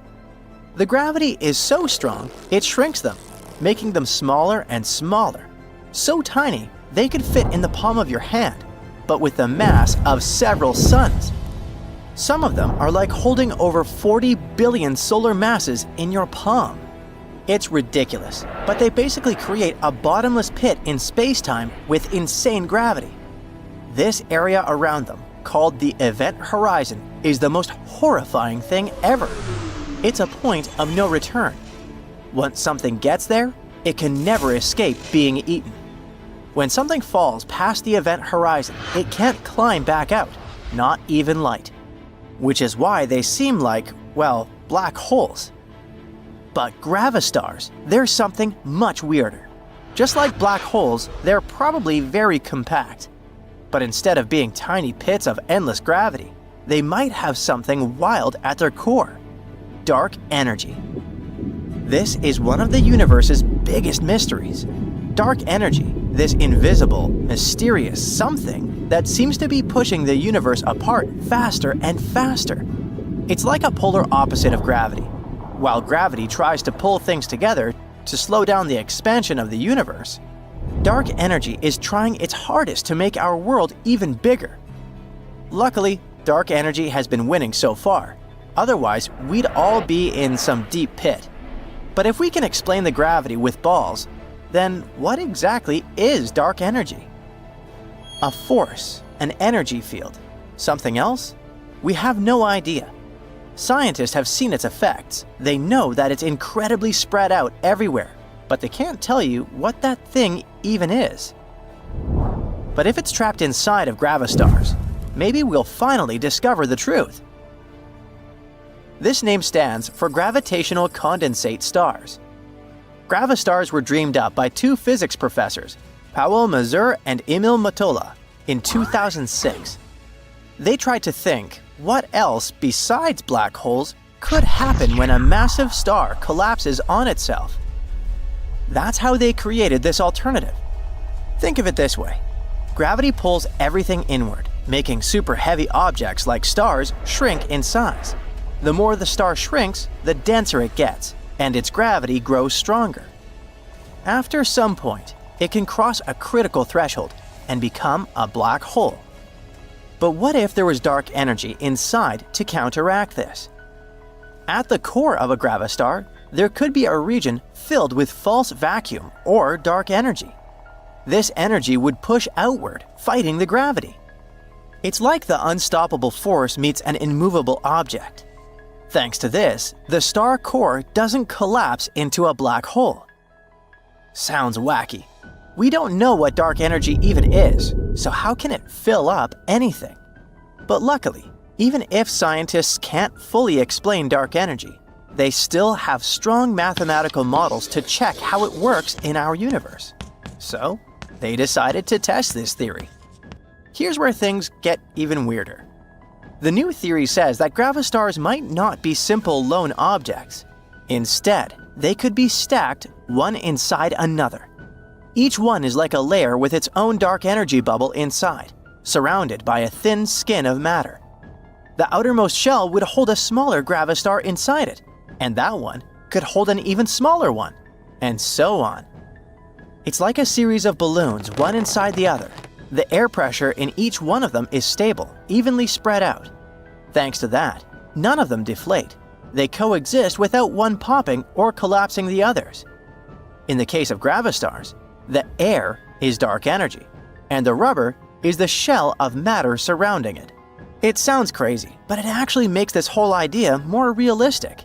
A single gravistar might have a very thin shell of matter, but the thicker they are, the more likely it is to exist in a stable way.